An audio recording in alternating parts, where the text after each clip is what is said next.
Mr. Romain, lovely to see you. It's been a little while. I think the last time I saw you would have been well, we speak semi often over text, but the last time I would have seen you in person is probably Worlds 2024, maybe sometime after that. I'm not quite sure actually. Oh yeah, yeah, probably because you haven't been too much in Berlin No, no, no. I, I, this year. s- I, So st I stay away. It's like a throne of vice that calls to me from the void. I have to stay away, you know. what makes it a throne of ice? The city itself or the esport ongoing there? No, it's the murky esports undergoings and also the clubs as well, you know. Um, I feel you. This is a great city. One second, let me turn on the virtual camera for you as well, so you can see me in Discord as well. You don't have to Nice. second guess and whatnot. I always know with you, there's a thing where during off seasons you go on like crazy adventures. I remember speaking to you about this before. You're always in like the Scottish Highlands or doing some sort of Yeah. crazy adventure. What have you been doing with your time during this off season? I've been min-maxing my time off really well. I went for 1 week in Scotland again. I just love spend some days in Edinburgh, and then we went onto the Highlands. I just feel at peace on those landscape, especially the northwest part of Scotland, which I believe is really pretty. So we went there, a little road trip with my girlfriend, and then I visited friends and families all around Europe, from Paris to Nantes. So my family in tour. So some friends in Switzerland, some friends in Germany. So I moved a bit everywhere. And now we're back. You're actually my first back to school call. You are my official start of the 2026 season. That's nice. That's very, very good. I hope that I can be on the famous Scrim calendar then. That would be nice. Not yet, not yet. We No. we don't have the whiteboard yet. Okay, well, fair enough. Any crazy stories from your off-season travels? I remember seeing pictures of you in kilts. Maybe it's time for you to get like a family sword or something like that. That's what they do in Scotland. That'd be nice, like a clan or something. Yeah. No, I got some kilts. I'm wearing more of a Japanese long kind of pants, which my little sister brought me from one of a trip, which I found they are really nice to wear. But yeah, mostly kilts, a bit everywhere. Some good weather. The winter is here, you know. I've been in Berlin.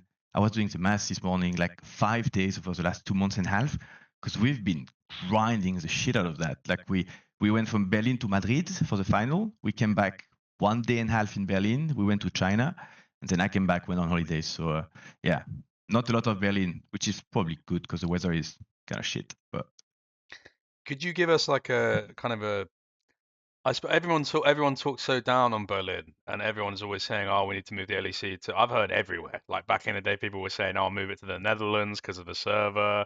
People say oh, move it that'd to be nice. People say move it to Spain because of the weather. But I know that you don't completely hate Berlin. There's some things that you do like about it. What's Berlin's love letter to you? It grew on me for sure, year after year, years after years. It's you can do everything in the city. You can live a family life. You can be a kid. You can be a student. You can have a normal job. You can be a party animal. You can visit history places and stuff. So the city really has everything. It's really huge. It's really green. The main downside is the weather in winter because it's pitch black outside at like 4:30, which is quite depressing. But the good side of that is in summer, the sun stays up really late and the city is just alive all the time. So food is really good. It's a capital. Yeah, I'd be down to have LEC somewhere else, but at the end of the day, I don't think Berlin is the worst for sure. I don't know where we would go, but I think your suggestions were good. Holland would be nice, right It's in the not middle of not Europe. my suggestions. I Yeah, think just put it in London next to my house. That would be convenient for me. Yeah, I mean, London, being outside of the EU makes it a lot more tricky when it comes to Listen, admin Romain, I contracts. wasn't old enough to vote for it. So, I actually was 17 when that happened. I would have obviously voted to stay, but, it's not my Yeah, fault. man, that was a long time ago. When LEC moved to Berlin, I was there. Ages with dinosaurs and everything. Because what But what yeah, were you doing back then? Was that during your period at Riot, or were you still on UOL at that time? Because you, uh, yes, I think I was still working for Razer, doing esports, and then I moved to UOL like 2015. So those were like year two of the studio probably. Before that, they were in Köln. I was doing more StarCraft back then. But yeah, it's been a good ride. The studio, we've been going to Adlershof every week for like 10 years now, maybe. something like that. I think the only good thing about Aldershof is that there's that really good kebab place right underneath the train station. Yeah, I mean, but there's so many good kebab places in Berlin. Literally, That it's one one of the that one biggest. under the train station is a personal You favorite really though. liked it? It's good, and Good. they're nice in there as well. They're nice people.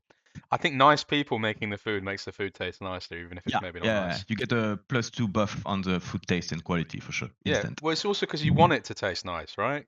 Like, because they were so nice to you, you want it to be good. Beyond that, so I kind of wanted to start. We've got so much to talk about and so much kind of, viral topics to unpack. But I wanted to kind of start because we did a short form interview before, and it became. I basically tried to put a long form interview in a short form interview because I did a load of research about you. You've got quite an interesting past. I'll forget it now because I've not gone and reread the research, but you'll be able to tell me easily. And I've already impressed you by knowing it, so I don't need to do the whole That's rigmarole of true. that again. But your father was, I believe, like the chief scout or something like very high up at like a football club or something like this, right? Yeah, so he was working with the coach and the higher management on the overall, like a performance coach, but for staff and via him. So he was accessing players via the staff.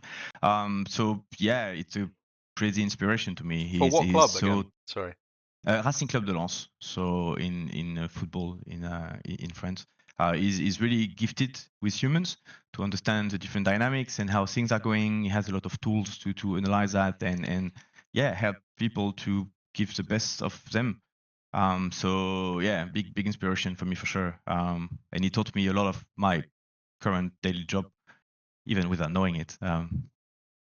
For sure, and it's like one of those things where it's just it's so weird how kind of not nominative determinism, but like kind of the things you get from your parents like influence you. Like for example, like my dad works with like he's an editor, like he edits documentaries, and for me, like I don't do the same thing, but it's like the same skill set. It's storytelling, and it's like so intrinsic. And I remember like hearing that like my great grandfather is a poet, and then I write poems, and I found that after I started writing poetry.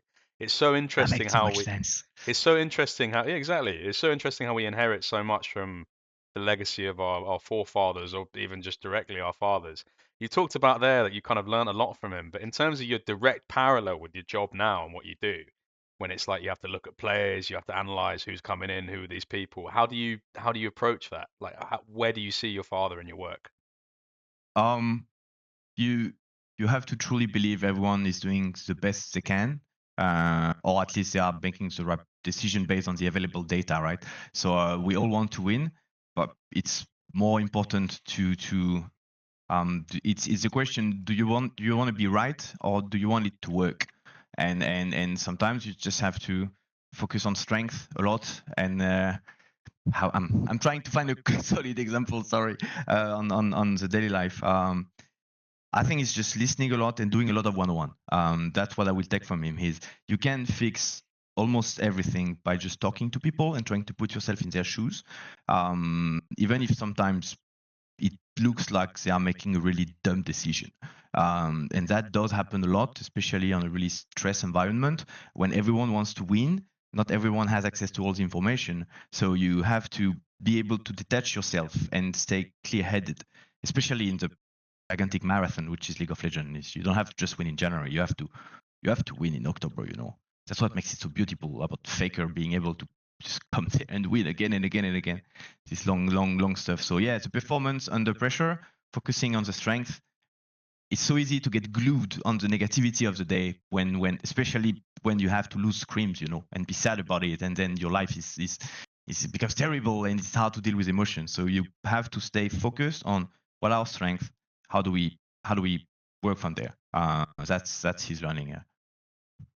And in terms of this, forgive me for my terrible French, but in terms of this sort of joy de vivre, or this, kind of this, how do you say that? I'll type it to you. This, the Yeah. phrase. This one. La joie de vivre. Yeah, yeah, yeah, that Yes. one. In terms of that, what you Uh, possess in this kind of like exuberant sort of nature this joy that you carry with, is that something you get from your father, or is that more from your mother, you would say? it's both. It's both. It's just I've been really lucky with my life. I've never had gigantic trauma on everything, and I'm grateful for it. Thanks to my parents who were able to raise me with a lot of love and a lot of protection. And because the cards I've been dealt with were so happy, I have to make them proud in a way, you know. I have to carry on that legacy of just enjoying life, being happy about it. I've seen my dad being the clown so many times since I'm a kid, and being the center of attention without at the same time still allowing others around him to just shine like a Mr. Loyal in a circus, you know. There's a guy in the middle, but your main job is just to introduce everyone and to make sure everyone is having a good time.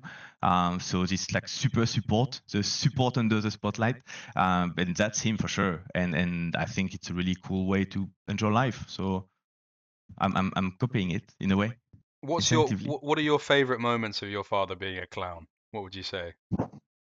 I had to do some self-introspection about that not too long ago, and why specific memories I identify was when I was in kindergarten, like the first school when you're really a kid.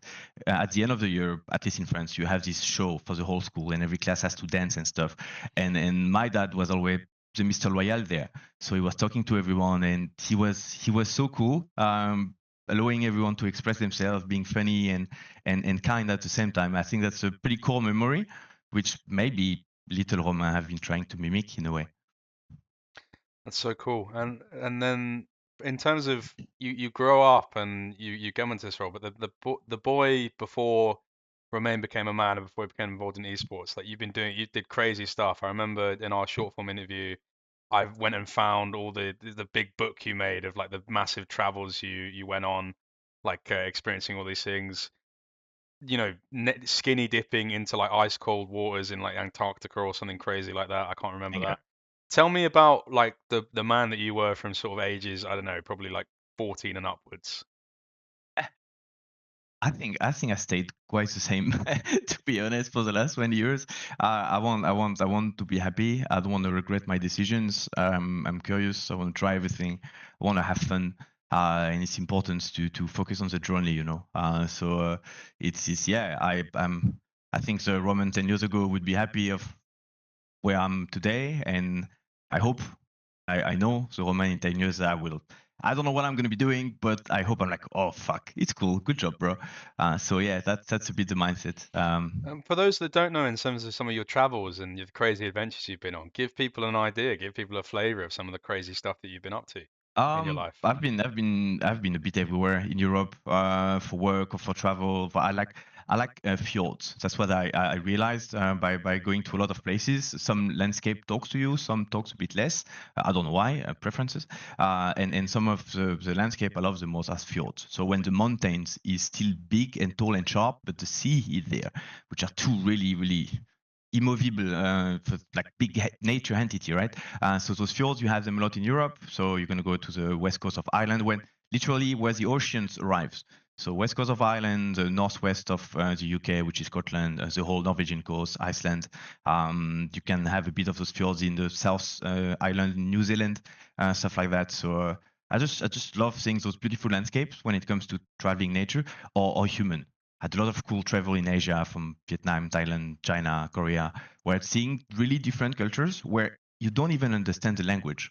I think that's fascinating because there's so much stuff we just believe exists and we understand. We walk in the street and we see people, we know what they're doing. We see a shop, we know what he's selling. The moment you don't understand a single word in the language, things get a bit interesting. If you go to Russia, to China, stuff like that, and you have to force your brain to relearn everything, and I just like it. I think it's nice. It makes you kinder with everyone because you realize everyone is just so busy with their own life, and you may forget that a bit more when you stay surrounded by people who look like you in an environment you control really much. So I'm trying to bring that a lot to the players. It's so easy to get stuck in the, oh my god, we just lost, it sucks, bro. We still have the best job in the world by far. Like, people would kill to be doing what we're doing right now. So let's get to work. And yeah, I know it sucks, but sometimes it's also beautiful. So And how much of well, I'll ask that next. I want to ask something first. It's one of those things where you're talking about it quite macro wise, but I want to get into the interest specifics because it's like a guy like you.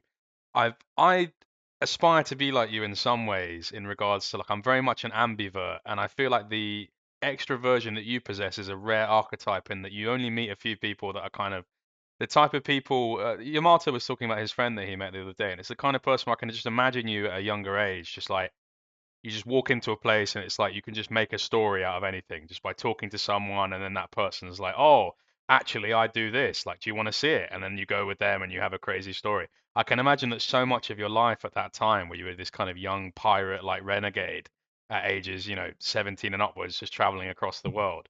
What are some of the craziest ongoings that Romain got into? I want to hear. It's like I have got Jack Sparrow on the show. I want to hear about the crazy stories. Some serendipity kind of moments. Yeah. Yeah, on top of I've done a lot of naked running in a lot of different places just to make my friend laugh. I've had a lot of crazy outfit coming to different parties. I've I've seen some partied with photos. I've some, seen some photos of you dressed up completely yeah, as a woman at like some French festival. yeah, carnival style. You look kind of hot, Yeah, to be I've been honest with to. you. From. Thank you very much. I hope that's intended. I like I like to get a bit of attention. You know, you have to Yeah. be responsible with it. So yeah, just I I don't know if I want to share specific stuff. Some of them I can assure you I live life.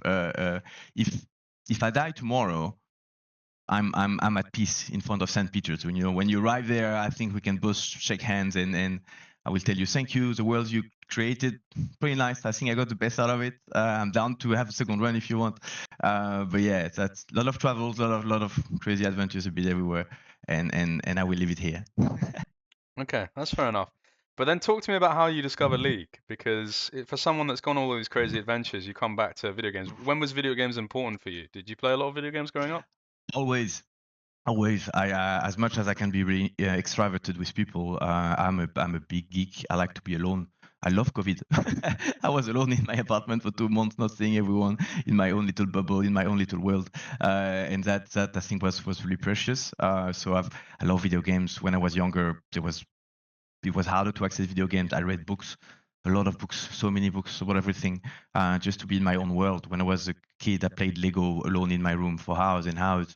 So yeah, just a little borderline or maybe a bit autistic kid. So yeah, so video games were part from the beginning. My mom didn't like them too much. So she kind of gave us only 2 hours per week of computer access, which sounds harsh for 2025, but back then it's not like you had a lot to do on a computer. We didn't have even internet. So yeah, I played Age of Empires 2. I spent the whole week Great game. thinking about what I was going to do for those 2 hours. And oh no, I watched some of my friends play. Was going to their house and they were playing Commando, which is a really old game, Warcraft 2, Yeah. this kind of stuff. So I was just backseat gaming, and I was entering the code. Greed is good and stuff like that to get some the cheat codes to get the money, because we were not good enough to win. But yeah, I always had video game. I love them, strategy, RPG. I adore The Witcher, for example, was a glorious experience, from Skyrim to all those stuff. Strategy a lot, of course, StarCraft, Warcraft, Heroes of Myth and Magic, So some MMO as am well. I right in saying that StarCraft was one of the first esports that you got involved in? 100%. Looking at young the French Stefano and StarCraft 2 was beautiful. I was fascinated by how fun it was to just to look at it. I spent some time at Millennium back then to do match report, because the games were played at 3 a.m. So someone had to write a little resume on. Yeah, it started with a base rush and then it transitioned into, I don't know, drop and stuff like that. So those were fun. It's probably far too much of a coincidence. But did you ever run into Caps's older brother? Because Caps's older brother is a professional StarCraft player, wasn't he? Or was he Dota's? No, Dota. Dota, Oh man. Dota. I did not Oh, actually. I'm a horrible Um, interviewer. I've forgotten that. I literally I, remembered just as I said it. Dota, we actually met some of his teammates, or people Okay. who work with him during EWC. Something which was actually quite interesting and fascinating during the EWC event was the player area, because you had all players from all games, esports. But there's a lot of games I actually don't know. A lot of mobile games which are pretty big actually, especially in Asia. We were like 2 days, same as Dota. So when you are in the restaurant, in the lobby with everyone, you see Dota players, and some of them just walked. To be fair, everyone walks and say hi to Cap, so wants a picture with Cap. But it was funny to see people coming and saying, "Hey, we work with your brother," and stuff like that. So yeah, he's a Dota 2 player, What did former they? pro, I think. Yeah, yeah, he was. What kind of conversations were they having with Rasmus about his brother? But it's usually short, when you take a picture. It's just hi, send hi, and I was not eavesdropping too much. So, Yeah, yeah. but Cap was happy. It was a nice little gesture. That's But in any case, I wanted to ask you because for me, I'm very interested in StarCraft. I wasn't really around to be a part of it because I was far too young. I'm 25, so like it was one of those things when like back in the day when I first got into League, the way that I got into League was like I used to watch Call of Duty, and on the MLG YouTube channel, if you ran out of Call of Duty videos to watch, it'd be like, oh, what's this game? What's Dota 2? What's StarCraft? What's League? Because that's what it was back then in like 2013. You'd go and see like stuff like that. It's like how I started watching. I started watching NA League before EU League because it would be like MLG, Columbus or something, and it'd be like Dignitas and Curse and all of these teams, right? So I guess my question to you would be, from working in StarCraft, from the EU perspective, what are the biggest differences between StarCraft players and League players? It's a solo game. Just that makes it a gigantic difference Yeah, with a of team course. game. The dynamics you have to master to win are different. I think it's in a way much harder to train as solo because if you lose, it's because of you. The dilution of responsibility in a team game is much different, right? Especially if it's 5 versus 5, because even if it's your fault, maybe deep down your brain is going to protect yourself, saying, "Yeah, they fucked it up." Or staff fucked it up, or whatever. You can find a way. So, and because StarCraft is a solo game, the pressure is really hard. The practice is also hard as well, because then you have to do those games again and again and again, and you have to lose, you have to win, and every time you're alone with yourself. So I have a lot of respect for all the solo players like that. It's same for fighting games. So really, really different way to process. What that would be the difference between tennis and football. So different ego, different personality, different. So yeah, a lot of respect for that. It changes the way you do tournament with a lot more people. The logistic is different. The prep you have for a game. They played best of 5 and best of 7, which is really intense as well. So it was really really cool, really fascinating. I liked it a lot.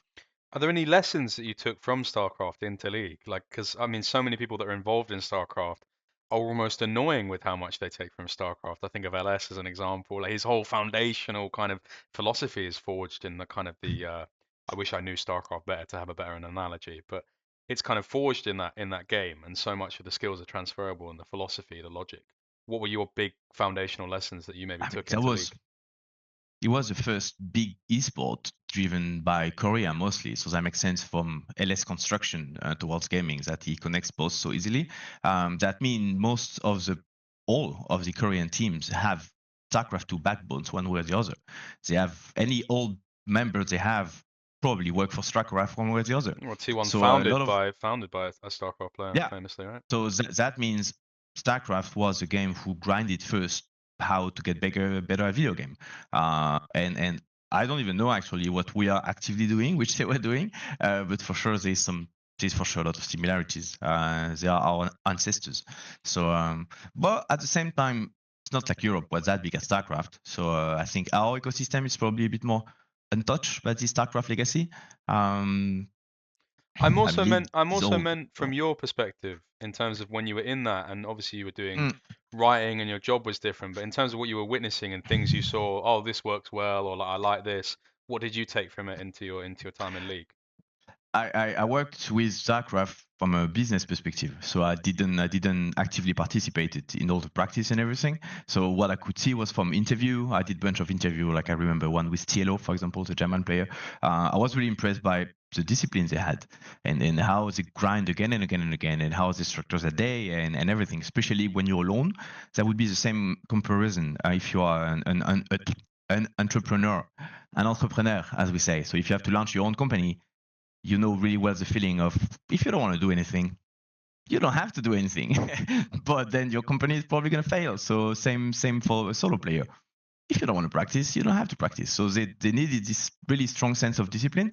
If you have a team of 5 and the whole staff behind, it's kind of easier to get into the rhythm. But that does not mean we have to slack there. So this discipline for the grind, I think, translated really well in LoL, and that's one of the big similarities I could say. For sure. I suppose my line of questioning here, to give you more of an idea, is based on you seem to be someone that is very assured in what they do, and there's a very set, rigorous methodology to it. And I wanted to talk to you about your dad, obviously, primarily because he did a job that's adjacent, and that's why we talked about that, what you got from that. I kind of want to get an understanding if there's anything you can pull out for me of where the approach came for you? Like, what are the origin points of some of your approach? Um, how do we win? I think it's being an ongoing question for a lot of years for me, and the questions got more and more precise. I'm not doing my job the same way I was doing it when I was a unique on the floor, for example. So how to adapt, where and when you can be tough and harsh, and when and where you have to be a bit smoother and lighter. It will depend on people. It will depend on the timing, and I think that's what makes this job so cool. Even if I'm about to do another year of exactly the same stuff, actually, with the exact same people. But I know for sure it's going to be a totally different ride. And I think that's what's really exciting is challenge all the answers you think are the right one with the day-to-day life, with everything life is going to be thrown at you. So it's competition. You have this weekly reminder that are you good? Yes, no, and there's no middle ground. There's no kind of. Absolutely. I suppose, yeah. Well, the difficulty actually, if I were to push back on that, is sometimes you can get fake data, and it can be a case of kind of Yeah. how do you manage that? How do you actually extrapolate whether you're good or not? I suppose would be a It's not question. sometimes. You always get fake data. You get fake data from Scrim. You get fake data from. The only thing which gives you real data is did you get the points or not? Like in any sports, did you get the win or not? And then you have to ask. Sometimes you get the win you thought you were losing. Sometimes you think it's going to be a shit day and you get the win. And of course it's going to be a bit biased. It's you're playing this track and you have the big DJ console and you believe it's because you push those three buttons, but actually you won because of those two buttons. So you have to think about it. So yeah, you have to, but it's fair.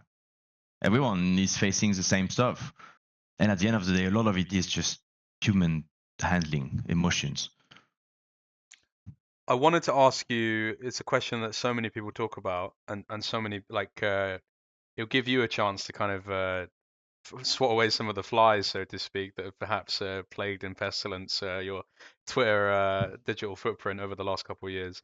G2 is like constantly memed on for being like the scrim champions of the world, and I think a lot of that has to do with the fact that you publicly are doing that. I can kind of understand the motivation behind that, but a criticism could be that you guys are maybe reading too much into scrims and stuff like that. And it's when we see the results being very positive, it might not necessarily translate into international results. I wonder if you had a comment on that and the kind of the criticism that comes G2's way. I think our relationship towards scrims is always evolving. Obviously, we're not playing to win scrims. We're playing to learn, and we're playing to win on stage. This one I've always been quite certain. And I think the the the result of a scrim is going to impact your day from an emotional perspective. Our work as staff is to detach as much as possible the result to the feeling and emotions and learnings you're going to get from that. So that's just our job as staff, and people saying we're winning for scrims just have no clue how a team is functioning on daily life. The reality is 0-6 going to be a shit day, and it's going to be harder for staff to spin it in a way where, well, guys, we did learn some stuff. The other way around, the 6-0 day is always going to feel a bit good, even if maybe we didn't play the best. So decorrelating the emotions from the result is part of the staff work, 100%. So yeah, I will keep publishing those and the schedule and whatever I feel like, because I think it's really fun transparency for fan. It creates noise online. It makes people talk about League of Legends. It shows a bit how a team is functioning from the inside. And it's dead data. It's literally dead data. So I think it's interesting for people. Yeah, so I'm going to say it's always the narrative will always be spinned based on the result. So the truth behind the scrims, it's never true data. If we just won world, so scrims will be brilliant and people will find, oh, but they are winning because this. And if you lose, they're gonna tell you, oh, but they lost because this and this. So it is. I think it's just good healthy conversation. And people will always have a camp. Some people just come, they drop one comment and they leave, and they're not gonna use social media again for a month. So you have to take it lightly. I actually like a lot of time spending sometimes to read and understand and see the different reactions. So it's interesting. But yeah, it's our daily life to play those scrims. We know you should not play to win, but our job is also to find winning strategies. So it can be rewarded by blowing up the enemy nexus. That's our daily life. Walking this line, it's fun. Do you find it difficult to, because one of the kind of external views of Western teams and scrims over the last couple of years is that, oh, there's so many teams that come to Worlds or they come to MSI and it's like maybe they have good results, but then I mean this was a big thing for G2. People were saying that like you guys were beating a lot of these teams and like that leads into conversations and it leads into like, oh, another team does a feature with Riot and they say, oh, who's the dark horse for the tournament? And then someone says G2. I remember that happening so often in 2023, for example. But it ends up being a thing where that disconnect between performing well in scrims and then potentially underperformances in those tournaments makes people think, are Asian teams approaching scrims differently? Because it's a thing where they might be losing games, but then like they're doing it because they're like kind of trying to work you guys out more, or they approach it in terms of practice more. What do you say to that? Because I suppose you've answered it in some capacity, but that's what a lot of people say. A lot of people say that Western teams just come in and they're doing it for the vanity of it. Yeah, so that's to me that's an external narrative pushed by people because they see our Scrim result, they don't see the Asian Scrim result, and they say, yeah, look, if an Asian team loses, it's because they are testing stuff, and if they win, it's just because we're bad. I think that's reading too much into those results. Can tell you the best Asian teams win an insane amount of scrims. They slash FF a lot as well. So I don't really think they are playing for something else and finding the best strategy. They are testing stuff, but we are testing stuff. Like a lot of those discussions don't know if it's a 5-1 day. It can be so many different times. Maybe it was 6 games below 20 minutes. Maybe the 5-1 are all a slash FF at 10 minutes by the enemy team, and the one loss was actually the one which mattered. Like it's just a score. It doesn't say anything about the reality of the day. So it's always a bit cute to see all the overreaction. And yeah, Yeah, it's also fun. So yeah, of course, of course. I suppose I'm asking this because when I interviewed Inspired, he talked about the main issue he finds with Western teams, and he's obviously someone that we'll talk about later as well. But the main issue that he finds is that Western teams, he actually put it really interesting for me, and it made me kind of think of things in a different way. He was like, it's not that time allocation is that vastly different between West and East. It's that the time allocation and efficiency is different. So it's like people grind the same amounts. Like the narrative is always like, well, guys, you need to play more, you need to practice more. There's not that vast of a gulf between West and East in that regard, at least in his opinion. He was saying that it's in terms of allocation of time and like where you put that effort in. And one of the things is in scrims, he often felt like when he was playing against teams, it was like they weren't putting full effort into like the full activity of like winning. It was more like goal based oriented stuff like that. And I suppose I would want to ask you, for playing over the last few years, like what is the general, because you, obviously you're not watching the games and going, oh yes, yes, yes, oh they crashed third wave here, that's amazing. But obviously you're getting a feeling of what your coaches are saying and you're very tapped into it. Over playing in the last few years for G2, this World's 24, 23, what is like the thing that the coaches are saying when you play Asian teams? Are they saying like, oh, I feel like they're not trying their best here, or like maybe they're going towards goal oriented stuff? Like, what's the main takeaway? What would surprise people about these scrims? um, the main takeaway is I actually think they are playing a bit more casual than us sometimes. Just the way they just grind the game again and again, and mechanically they're usually really good. They move really well around the map, and I think what's usually interesting for me as a manager to understand how the other team is playing is obviously to listen to how the staff is reacting. But it's later when I have some talks with Caps and he sees also I can see this year they are putting more attention toward the dragon fight or the tower push, and from Cap's perspective they have like cycles of different stuff, like clear steps in the game to learn how to get better, which from time to time it just seems to be better at. I'm not sure how much it's draft related. At the same time they play a lot of stuff, so it's always fascinating. And from China to Korea it's going to be different approach. China is going to fight a lot more in scrim, so you have to expect 60 minutes at 60 kills at like 20 minutes is like super bloody, because they will just assume they're gonna outplay you. And in Korea, sometimes usually when you play them, it's a bit slower games, a bit more macro, a bit more CS oriented. But they also tilt, you know.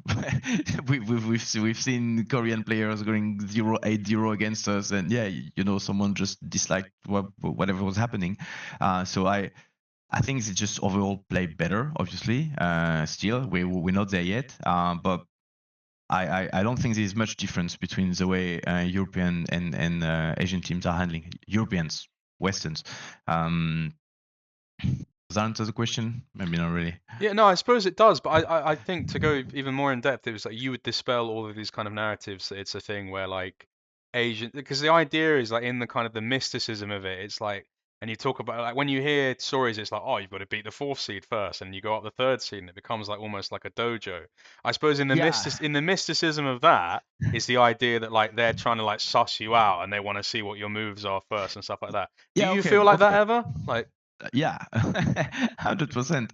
The beauty of being G2 is we've been attending almost every single international tournament, so we have the contacts. You know, we played Descent. We're going to be an interesting challenge in Scrim, so we don't have to go to international event and beat every floor of the dojo to get to the last one. We already have the contact to all the good teams, so yeah. Yeah, but that makes sense from their perspective, because they don't know if they're gonna 6-0 you 10 times in a row and maybe not learn that much. So we'll probably do it once to see a bit how you play and everything, but that's it.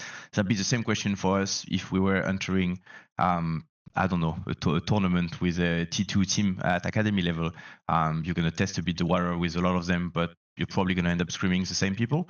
And I think for them, they scrim with Western players and Western teams to test a bit the water. At the end of the day, they're also going to scrim a lot of Chinese and Korean teams. So so I guess the goal in this line of questioning is just to make it so that people can go, whenever they have this argument again, they can go, well, in DonJake's interview, Romain said this. So you feel like you've never had it, or maybe very rarely you've had it, where you're playing against Asian teams at internationals and you're like, they're not giving it their all in this.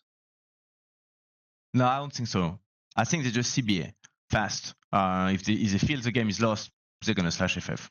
They're going But to when remake. it's on though, basically. Yeah, I've always seen the punch we're getting. You can see them getting tilted in some games. Obviously, that happens to everyone.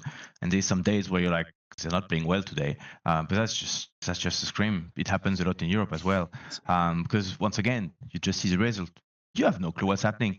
Maybe it's a day where one of the players was sick. Maybe they played the full block with the replacement. You don't even know it. I mean, that's how you Maybe they had guys wanted an international, right? By IG being sick. 100%. So we use the fake roster clones. No, but you never know. You never know. So once again, it's really the top of the iceberg. That's why this year I added the word of the day, the word we're using at the end, which I believe is describing better how a team is living, and it's for sure interesting to compare the result with the words said by the boys. Yeah, every day is an adventure for sure when you play LoL. Yeah, well, it's good to hear that it's this because I feel like that's something that annoys me, and I've always wanted to ask is this thing of like the idea that G2 or maybe other teams play against some of these Asian teams at Worlds, and it's like the Asian team is just doing that the whole time. Like you know when you get your little brother and you just put your hand to their face, and they're Yeah. like kind of like holding back. It's, Now it's you have to it's looking at that with a Western perspective. If you put yourself in the shoes of the LCK or LPA team, they're at World and they want to win, they want to learn every day, they want to min max, and they want to kill. Maybe they see us as a punching ball so they can kill T1 at the end. I don't know that. But that's what's for sure is they're punching this punching ball as hard as possible. You don't have the time for that's good. That's good perspective. scouting kind of stuff, you know. It's worlds, and from their perspective, they are seed 1, seed 2, seed 3. It comes with different stories, you know. You seed 1, you have to prove that you're good, and it's a daily pressure. You seed 2 or 3, you're frustrated most probably, and you have to prove that actually you were seed 1.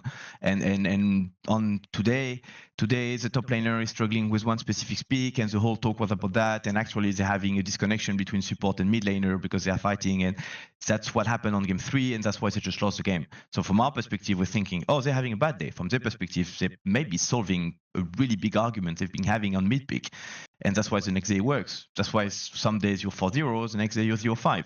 Because one of your player woke up, he felt like shit, and then you're going to lose twice to the same gank, and then everyone is triggered. So every day is a full adventure, and that's why the results only depict a really tiny amount of it. It's still going to impact the mood, of course, winning or losing. That's what the job is fun and different. But at Worlds, yeah, especially when you do a lot of stuff around it, everyone is tired. There's so many external factors that it does not mean anything. And at the same time, that's the only tool we have. So it means everything. But yeah, that's why fighting about Scrim Result, yeah, it's really a title of a book, you know. It says almost nothing at what's happening inside the book. Talk to me about scrim bubbles, because I feel like that's such an important aspect of when you go and play in internationals, is who you play against. And I wrote like a long essay recently that I think you even read. It was before the TES series, where it talks about how, for me, like one of the biggest criticisms I would have personally of G2, and this is, obviously we can align my criticism with the perspective from you during the course of this conversation, but it's this idea that G2, you guys have like a lot more creativity, it seems, leading into the international. And at least what I've heard anecdotally from people like Mickey or people I've spoken to from the teams, it's like, well, we go and play in the international, and then maybe we come up against a Nocturne Oriana combo against Asian teams, and they beat us 15-0 on it. And suddenly, those ideals that we hold personal have been like almost contorted by the demands of what the tournament is.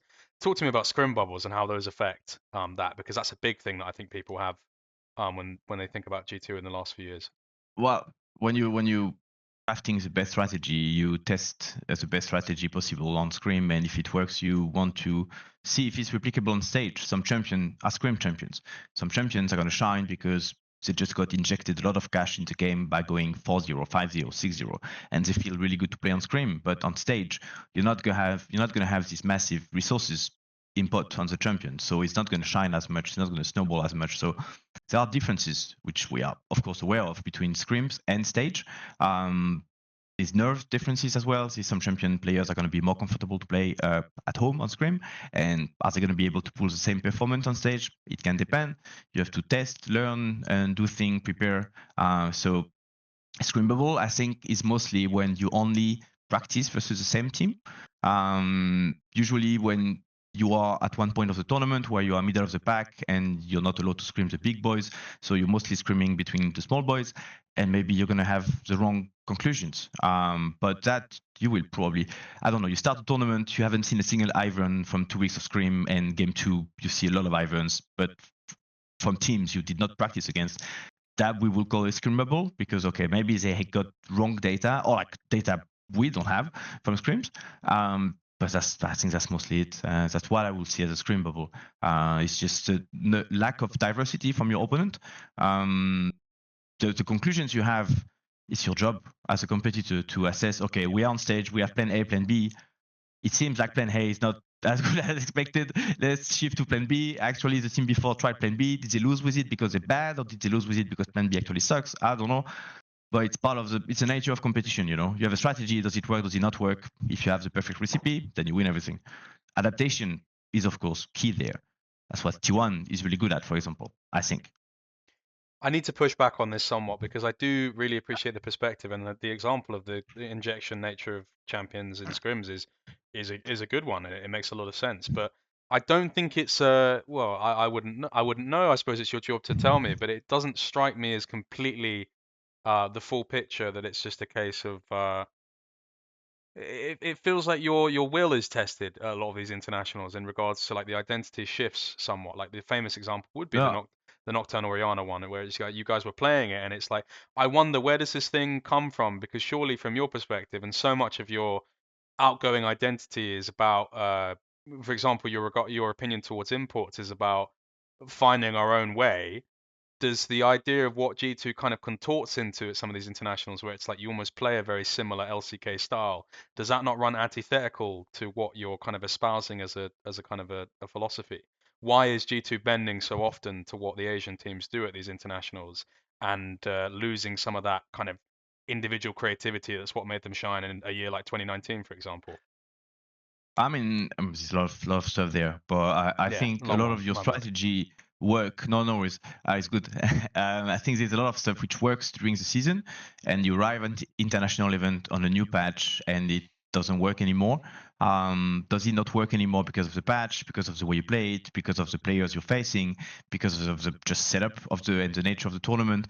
That's what you have to decide. And yes, sometimes most of the time the call is to go for what we win with, because that's the most important tournament of the year. And as much as you need to leave room for creativity, you're also here to win, and it's probably not the best time to first time a champion or stuff like that. That was more. It was supposed more to happen during the rest of the year.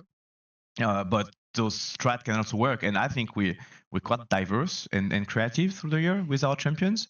And then around Worlds, we're sticking to what we win with. And well, it hasn't been as successful as I would have loved to for the last years, for sure.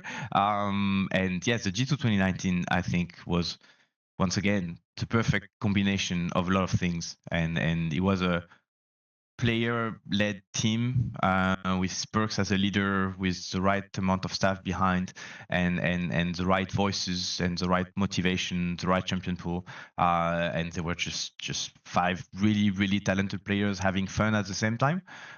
So it's beautiful to see. I don't think we can recreate that using the same tools. No, of We're course. gonna have to find our own G2 2019, our own success, and that's it. Um, but how you arrive at those international tournaments is always a big question. That's the first time you're going to test the other servers, you know. How are they playing the game? You can watch VOD, but playing against them is always different. Um, One of the things I spoke to Mickey about is it kind of because immediately what kind of breaks out to me there is a point potential like logically a logical fallacy that you could exploit in what you've just said is that one of the things that I came up with Mickey as well is that I asked him, well, some of the weird stuff you're playing in 2019 or your own individual style, even if it wasn't weird, did you need to win in scrims on it to play it? Like, did the confidence have to transfer? And he said, yeah, kind of, but not really. Like, we just kind of played it. Whereas it seems that now what you're talking about is a thing of well, when you say we come to international and we play what we win on, well, are you winning on it? Because the idea is that, from at least from what we hear, you guys are getting stomped by Nocturne Oriana, and that's what makes you change. Are you then able to like compete in scrims against these teams using that same strategy? Because to be not, I hope this doesn't come off as rude, but it seems that when you guys play these same comps that potentially you've been battered on in scrims in officials, you look a lot less effective than other teams on it, and it makes people think, well, why don't they just play what they played domestically? Even if they got trash on it, they'd probably yeah, have a better chance. with in inside, yeah, because it didn't work. You know, you make a call, you go for it, and if it doesn't work, then that was the wrong call. And there's a lot of the stuff we do in practice which don't work. It's the um the life of a team is 10 people. When it comes to pure in-game stuff, it's 8 people for us all the time. So there's no call which is done by a singular individual, you know. And that was the same for G2 2019, for example. So players need to trust each other, staff need to trust everyone, and it's a common decision to say we go for strategy A. And if it doesn't work, then you can see where the responsibility falls. But if the job is done properly before, it's a team responsibility. I hate, I ban, I loathe, as you say, the "I told you so." "I told you so" is banned. That means you had to talk and fight for opinion before that, and with the goal of let's make it work. You don't have to be right or wrong. Just we want to win at the end. So if you said "I told you so," then it's as much your fault as it's everyone's fault. Um, yeah, it's a lot of adaptation. Of course, in Insight, yeah, maybe we saw some strategy, we tried to copy, it didn't work. Maybe actually the scrims were giving us pretty good results on that strategy, and maybe we kept seeing the other teams winning with it, and we thought, yeah, we Well, have I to do it. suppose I suppose that's what I'm asking is was it? Because you're not really, yeah. I don't specifically remember the Nocturne stuff, but in my head, I think it worked quite well on Scrim, actually, which was the main reason why we decided to use this strategy to win, and we I were guess not because able it's to happening because it's happening execute over it on stage, you know. because it's happening over the course of like you could see it in 3 different tournaments and it kind of manifests in its own different ways. A wider question generally is when you guys make the kind of the fork in the road, which is we're going to slightly adapt what we're doing because of what works in scrims, is that then working in scrims? Like, is the adaptation? Are you still Yeah, an elite level team on the adaptation? Not as good as T1. I can tell you that. Yeah. And I don't know yet why. But what was interesting, for example, at those Worlds is to play T1 a few days after one of, so they lost and then they won again once, whatever. So we played them around the end of Swiss stage, and we played them a few days before, and they were playing completely different stuff. It was What really, year really was cool this to see in? actually. This year, Year. like I'm talking a few months ago, weeks ago. It was interesting to see how T1 was playing at the beginning of the tournament and how they were playing when we faced them a bit more in the middle of the tournament. Completely different champions and everything. So I guess they were good enough to pivot pretty fast. They probably had the resources to play those new champs and everything, or it was just a day of R&D for them. I don't know, but yeah, maybe those processes of them are probably better there. That's for sure. Champion adaptation and how we talk about them and what we believe is strong or not is going to be one of the key points for 2026, and how we're going to integrate new champion in our pool, what processes we have to create around that, because yeah, once again, adaptation towards what you're good at is probably going to be the key here. Not playing new stuff for the sake of playing new stuff. Of course, but there is so much kind of diversity in what you guys have played over the years. I mean, like Yeah, famously, I think Yike. so. Yeah, famously, like, like Hans is able to pull out a Draven, that's getting permaban. You've got Skumon who can play a Nunu. You've seen him play it domestically. Yeah. Or like the Ivan for Yike, for example. I think Skumon can probably play Ivan as well. But it's like a thing where I suppose my question would be, when you have these kind of picks that you can play, how much of that, like, are you how many times in the last few years was it the case that G2 had like strategies and weird stuff prepared, but you never got the chance to show it? Because I remember that was the thing that Mickey All said. the time. I remember that was the thing that Mickey said. Mickey said for Yeah. 2023 there was so many weird strategies, but you just never got the chance to play Yeah. them because you got eliminated. All the time. All the time. We always have a lot of R&D ongoing, especially more with Fearless now. Sometimes the specific comps hit right in the like full global ult or whatever's gonna happen. I don't know. Could be full support. Could be I don't remember. But it's for sure we have a lot of them available. A lot of them are draft dependent, especially in Fearless. So that's why grinding with the same people again is for sure you learn, you scale. So I suppose it's difficult for you to maybe remember because you're not making the drafts, but just if you can anecdotally remember because of what you would have had as feedback from the coaches, I suppose the question would be then, how many times have you gone into like a game two or a deciding match where it's like it would be 50-50 and there's a fork in the road during it between do we go for the more crazy comp that maybe the enemy team hasn't seen, or like, oh, actually, like this is the time to go standard because the game demands it. How many times is that happening? I think every draft, I would expect in this D-line's head, you decide you're going to go for probably standard plan, but it's heavily reliant on whatever's going to ban and whatever's going to pick. So you go with an initial intention, but then you have to adapt. Sometimes they snipe your ban perfectly, and they snipe your pick Of perfectly, and course, but then it gets. more specifically, what I'm saying is, how often is it the case that like you are just about to go towards the more creative option, and then it's like, oh shit, well, it's way better for us to go standard here. That's a good question. I think that'd be a question for Dylan for sure. It probably depends on the mood as well. You're probably not going to put all your boys on a really aggressive, engaged, scary comp if you feel everyone's a bit scared. The other way around, if you feel everyone is a bit hyperactive and everything, you're probably going to give them stuff to engage a lot more, based most of the time on what we learned from Scrim, what we believe we're good at. There is for sure multiple scenario where if Dylan leaves the stage, he can tell, okay, that's a good draft.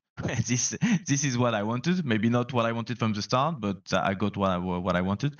Or sometimes he's gonna leave stage saying, oof, I think they got us a bit there, and we got only half the initial plan, and we had this potentially creative pick. The player was not feeling like it, or the other way around. I think he's going a bit too wild with his pick, and we might lose with it. So depends. What did you feel was the general feeling of the reaction to the drafts against TES when you were eliminated at Worlds, if you're comfortable sharing? I think the drafts were really hard. I think we got out drafted. We had a lot of stress, and they prepped pretty well, and they banned some of the stuff. We were a bit slow to play. They just played a much better best of anyway. Yeah, I think we blew up a bit on that day. But it's quarterfinal. It's not blowing up, It's just having a not so good performance, and they played really well. So yeah. It's a really difficult question to ask you, and we'll maneuver it in whatever way that is most helpful to both of us. But I still have to ask it, and I want to know and have more of an insight into it, even if it might be difficult. Is so much of G2 is about rigorous system, catching anyone at the even chance that they might slip. The idea of like, oh, hands is reactive to this particular type of carbohydrate, or like just down to the minute details. It's about catching everyone and making sure that their average is pushed up and their best day is most readily available to them. But despite this, it seems that G2 kind of consistently over the last few years. You talked about there, G2 TS, unlucky day. They don't turn up at their best. 2023, we go out, we lose to get that crucial game against NRG, and then against BLG, it's like a thing where you guys played okay, it was close, but then certain members, I remember like BB for example, had like a bit of an underperformance, and it looked like he maybe wasn't all there, and there was rumors of sickness and stuff like that. And then 2024, similar stuff, certain members underperforming in some capacity. Well, I guess my question would be, although difficult, is despite this really rigorous system, it does seem like a lot of the time in these kind of very, very crucial moments and deciding moments, it's not. It's one of those things where it's like odds dictate. Like it's like you say, numbers and fake data or whatever. It could be like a thing where like those are 4 initial instances. You can go 0 for 4 and maybe you just rolled really bad RNG. But you have to ask the question, obviously, why, despite these really rigorous systems, is G2 failing to turn up on some of these days? Um, I think a lot of the time, the opponent is just better on the day, and that's it. And I think to beat the best Asian teams, we need to be on a sharp day, which does not happen a lot. You from a staff perspective, you're min-maxing everything, hoping that the day is going to go well. The players have to min-max everything, hoping it's going to be a good day when they wake up and they're not going to feel like shit. And then you roll a dice. I really think you roll a dice. You can weight the dice one way or the other, but they're going to be the performance on the day. And yeah, it's a tournament. So of course, when you get eliminated at the end of the year, so you feel that there was a failure. And that's the beauty of League of Legends. You start with 100 people, only one team is having the meeting saying, well, I guess we did everything right. All the others have to face the harsh reality of, yeah, we suck today. And the 99 other team are going to have a, yeah, we suck today. We're eliminated. Thank you, gentlemen. So I don't think it means the processes are bad. At least I want to believe we are walking in the right direction. I think 2025 was good for us. We did 3 out of 3 finals in Europe. We lost twice. I think we did a good job at learning from them, which is not always the case. You always learn a bit more from your losses, so I think that was nice. Summer was good. I'm really happy with how we progressed and addressed everything.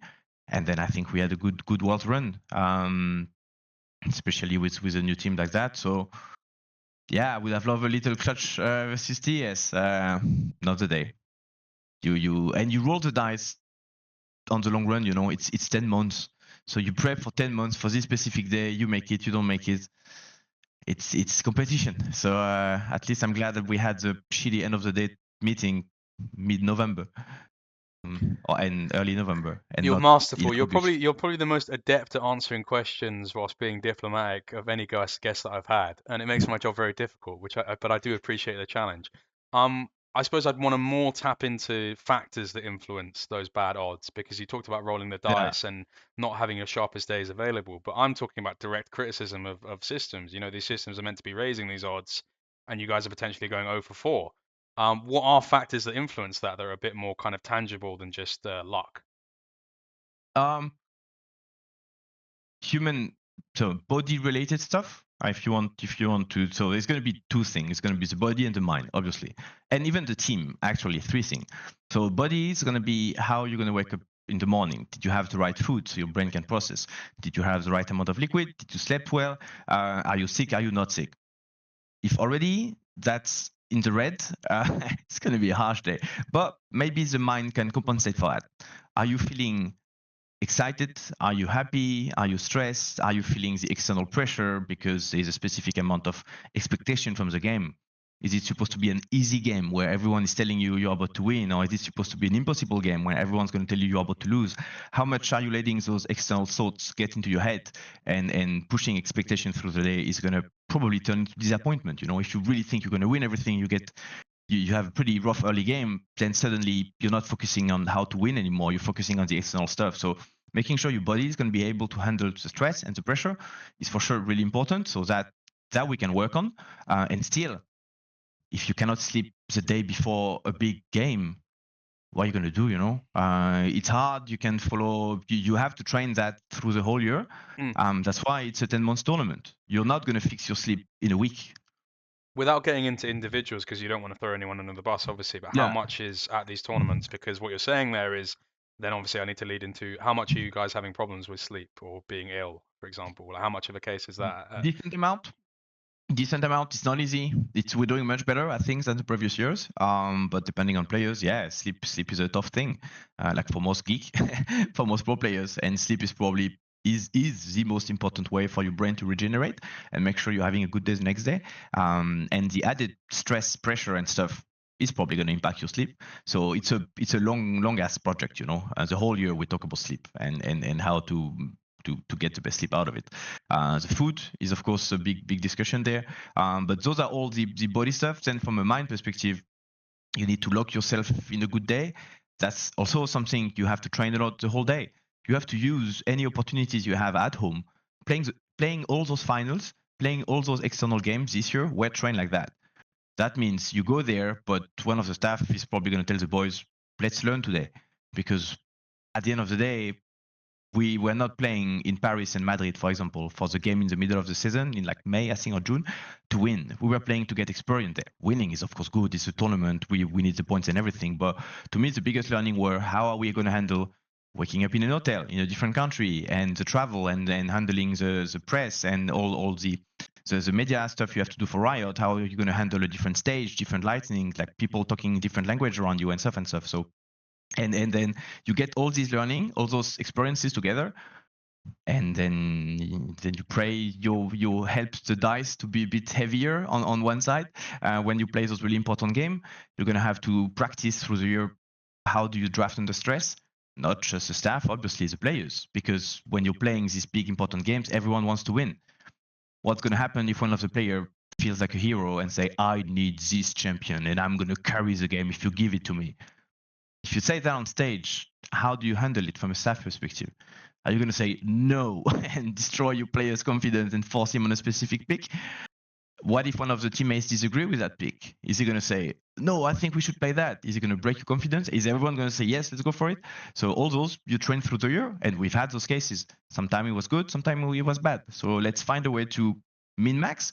So when we play the game versus Korean and Chinese team, we're ready. You're weighting the dice. Who are the biggest offenders in regards to this pick me this champ thing? Because I actually don't think that's really an example of throwing people under the bus. I think famously the thing that comes to mind is Caps. Like Caps is a player that goes, pick me Vayne, Dylan, I'm going to win the game here. Would you say that he someone that is kind of saying I need this champion to be picked for me? I am not throwing anyone under the bus yet. I don't think. Well, in fairness, I actually don't think that is throwing people under the bus. You would disagree? But it's telling about emotions under stress and pressure, and if a player has a hero syndrome, then you can probably abuse it on draft or on gameplay, or you can you can tilt a specific player in the team by target banning him or by doing specific actions in games where you make sure he's gonna feel triggered. I know we've won some games like that for sure.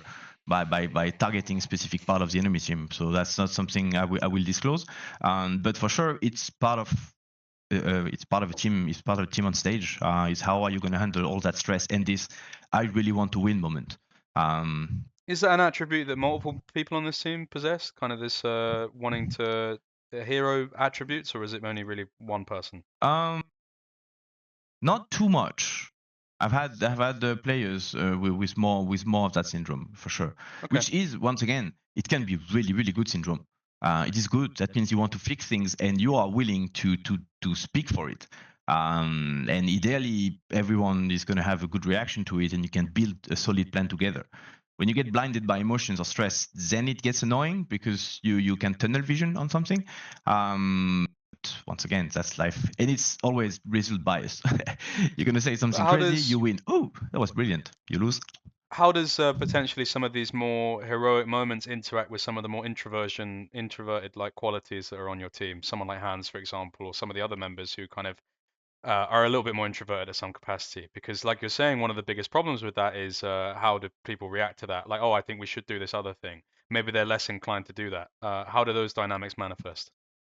I'm not gonna throw any boys under the bus, but sometimes you can see interesting stuff if you know a player disagrees with a pick or with an approach, and he's gonna adapt his own pick or his own approach to it.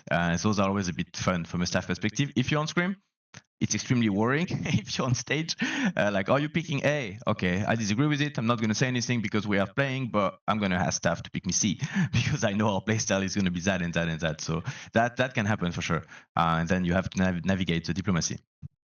Would you say that, like, in regards to Hans, is that like a big misconception about him? Because we see him being so quiet, and so much of conversation when I speak to Isma or I've spoken to other people is about that building of confidence over years with Isma working with him from even Rogue times, and so much of the process is like the dipping the head into the water and stuff like this is about building that and building that. People would assume he's maybe extroverted. Is he like louder than people would give anticipation to? Give me an insight Oh into like what yeah, the comms and decision making are like from Hans. Hans speaks a lot. He's a laser focused player. He has like a soldier mode when he's gonna focus and make the game around him, and it's really cool to see when he activate that. And then he can hard carry games. He's a lot about his craft process. Like he has different obsession every 1 or 2 months about some specific aspect of the game, how it's practice of stuff, and he's going to grind the shit out of it.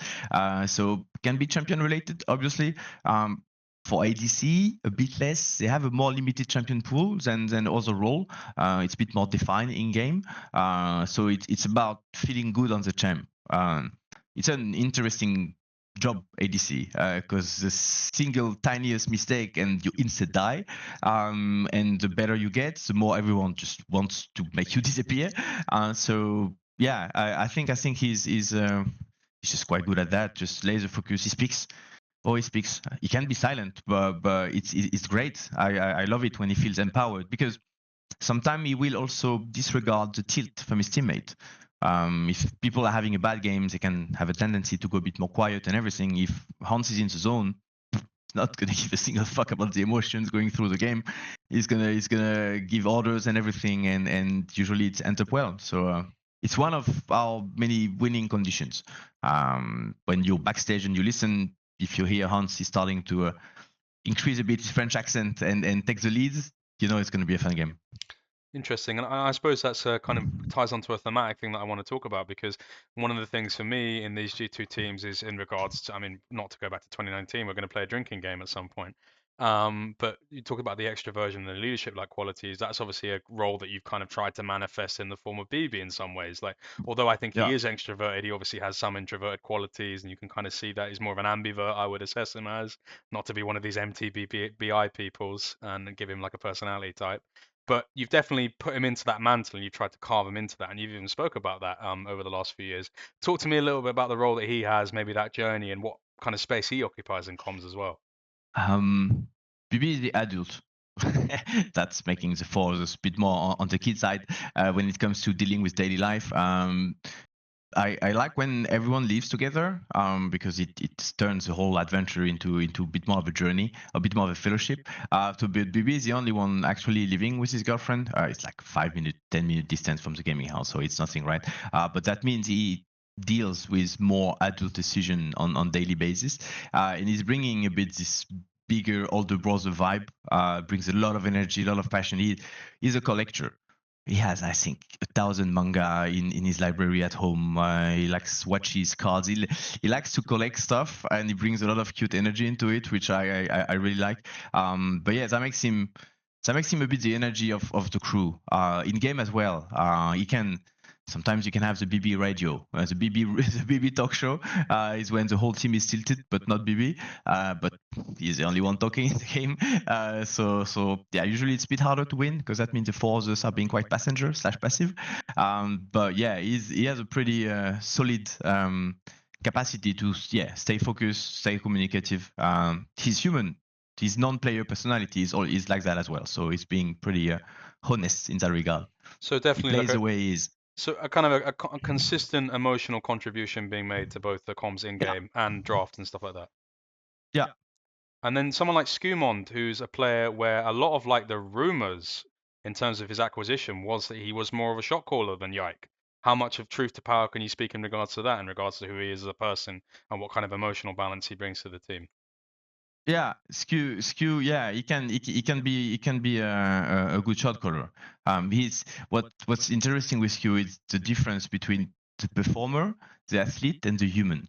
I think the skew player can be really decisive, almost aggressive in the way he's going to lead everything and shot call and do the thing, like really adult, like full grown human.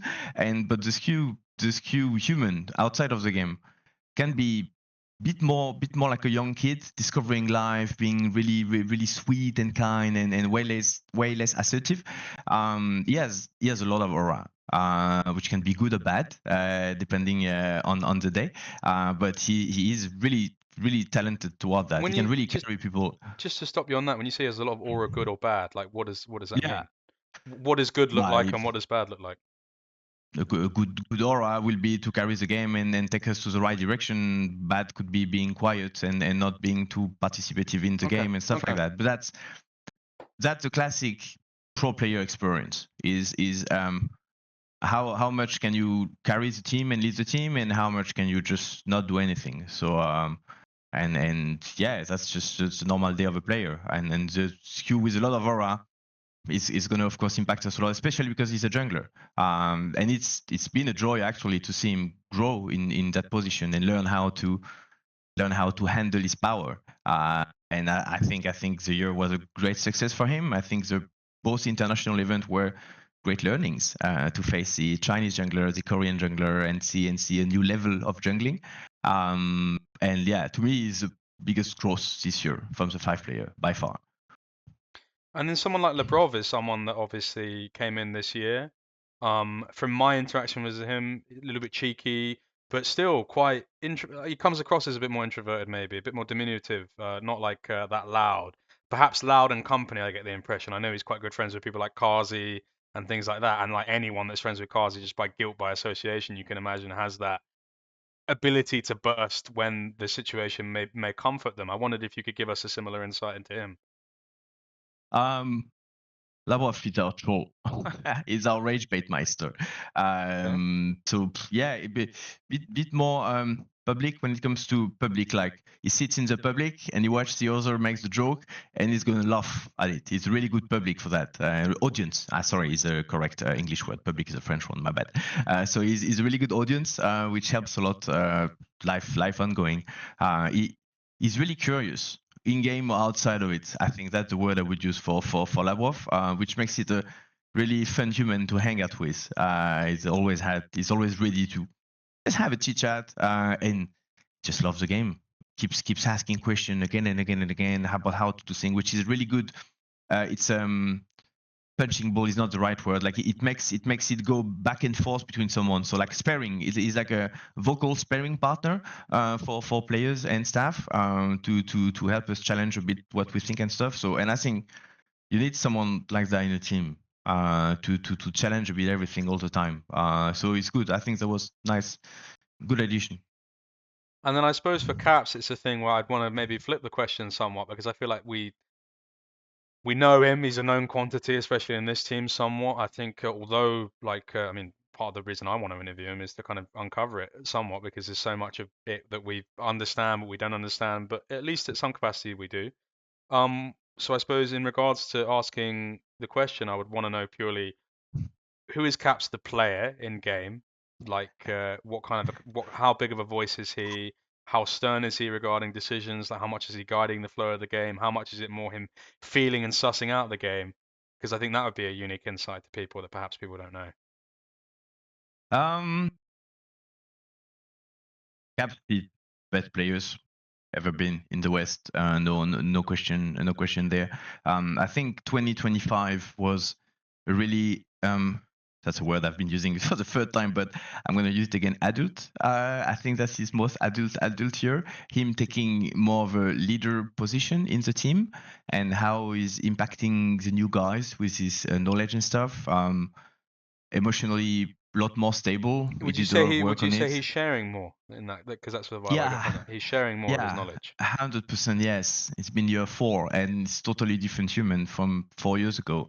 Opening up a lot more, which is great for the team, because his love for the game and his skill at the game is Was unmatched. was that a potential frustration before? Maybe not a frustration, but it's like if we was with someone like him where it's so much knowledge.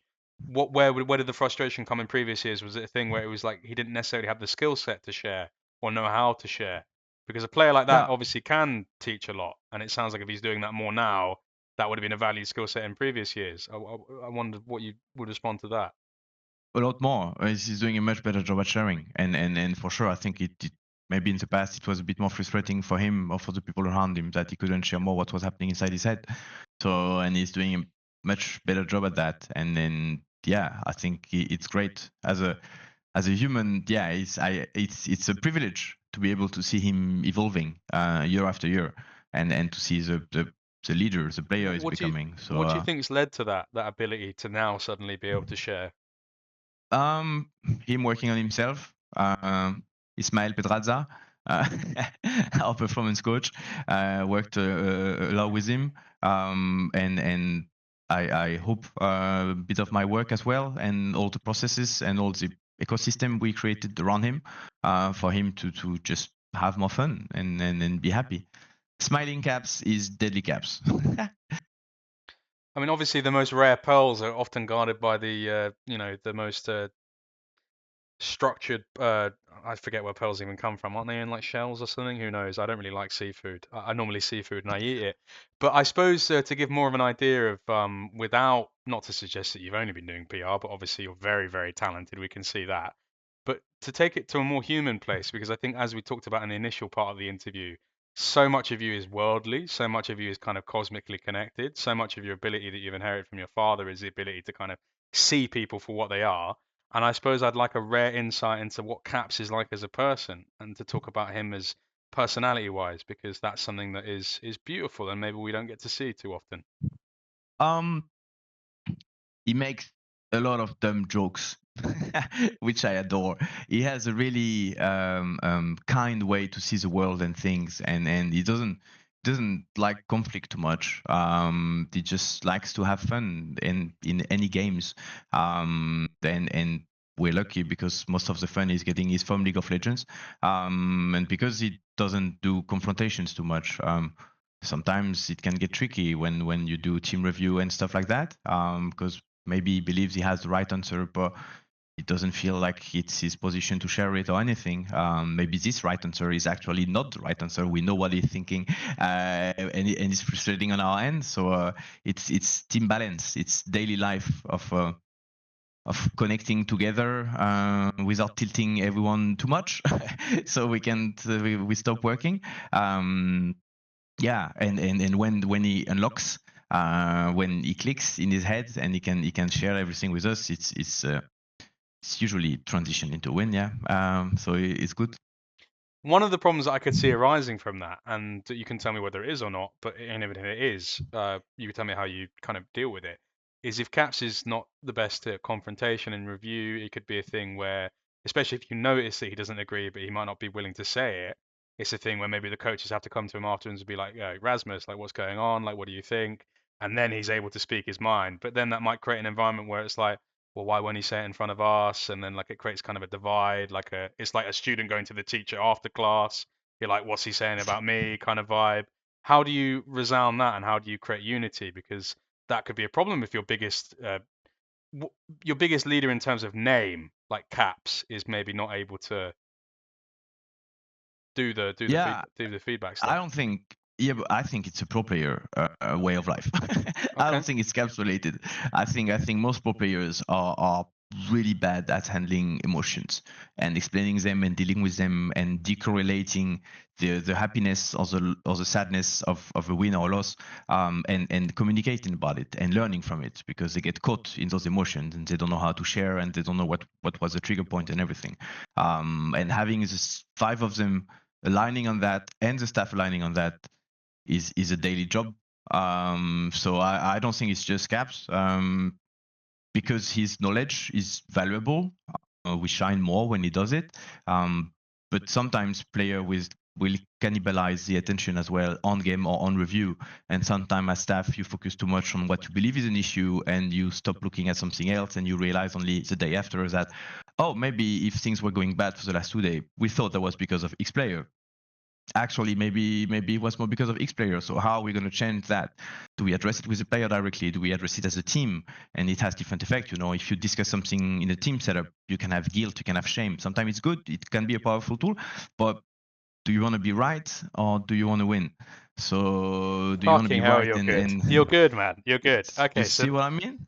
of course. But then my redirected question would be, yes, you're right that this is a pro player thing, but in specifically talking about Caps, how do you create that connection between his knowledge and the rest of the players if there's an issue with his confrontational skills, for example? What are the methods Is he applied? going to be willing to share with the whole team, or is he going to be willing to share in one-on-one? In a one-on-one with what member of the staff? Do we have to reassess the day? Do we have to create specific one-on-one with him the next day? Do we have to diffuse things with a one-on-one and have him talk with the rest of the team later? Is the trigger going to be via one of the other staff member or via one of the players? Is it understood by the players, or do we need a slight kick from the staff for that to happen? Is he going to be proactive about it? So every situation is going to be different. Is it a draft related stuff where maybe he has some trauma from a past game, or is it a good draft related stuff? Maybe he has some happy memories and he want to really play something specific, but the rest of the team was not able to articulate themselves around him because it's a draft or in-game plays. I don't know. Is it a lane swap meta where his position in the team and his impact is different? You as a mid laner, the map is rotating around you. Is it going to Yeah. be about some specific gank and stuff? So every situation, and that's what makes it so interesting, is it's always going to be different, and you cannot copy paste the answer to a specific situation to the Of next day course. I would never because ask you there's too many stuff going into that. So, but yeah, I suppose then my question would be, obviously, famously, we talked about Caps, and just even from what you're saying there, if you're able to like kind of read the poetry between the lines, Cap's a very stubborn person, famously. Like that's an attribute that he has in some capacity. And obviously, spoke to Isma about this. One of the things that used to be a problem for him as well was that bad sleep. Like his whole thing was like he was like very degenerative in his approach to kind of yeah. greatness. His idea was just I'm going to play 18 hours a day, sleep 6, or like if I have to, when I'll catch up with sleep, I'll go to bed at 5 a.m. and wake up. Talk to me about the progression of him because you've been able to teach him the value of professionalism and stuff like that, but how were you able to coax this stubbornness back into more professional standards? I think sleep was really important for him, and Isma did a great job walking Cap through the importance of sleeping and helping him to fix his just the amount of hours he needs and how do you maximize your sleep. And for sure, if Caps has slept a lot or not, it's going to behave different. But most human do. It can be more extreme for some others, and it can scale as well. So it's not because you slept well this night that if you have some late sleep from the other time. So I think on that regard, he grew up a lot on food as well. He remembers everything, kind of. The not photographic memory, but whatever you tell him, he knows, and he absorbed so much data from Isma over the last years, which is just copy pasting to his own life, and for sure, it's making him a better human. Well, if you come back to all the stuff you can control, so your dice roll in the best way possible when you play the Asian game, I think the body part, Caps did a great job at improving there for the last 4 years. It is great. The amount of time we spoke as staff as, okay, we need to help him because today is too zombie, almost disappeared this year, 2025. So that's Okay, a great learning from my perspective. because that would have been my next question. Is the assumption is, I mean, obviously people are always going to like people operate in binaries, people operate in kind of polemic facetiousness in regards to taking things to their complete extremes, in absolutes and obsoletes. the idea would be that Caps is now like some sort of super weapon. He never fucks up his sleep. He, eats everything down to the final calorie. Is it the case? Is that the case? Is he a super weapon now, or is he still having slip ups? Not yet.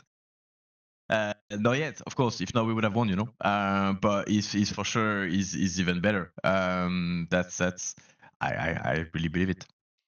I mean, if you could put it in like a numerical kind of value, if possible, you've taken him perhaps from 30% able to unlock upper potential because of lack of healthy sleep and food. What would you say you've taken him up to now?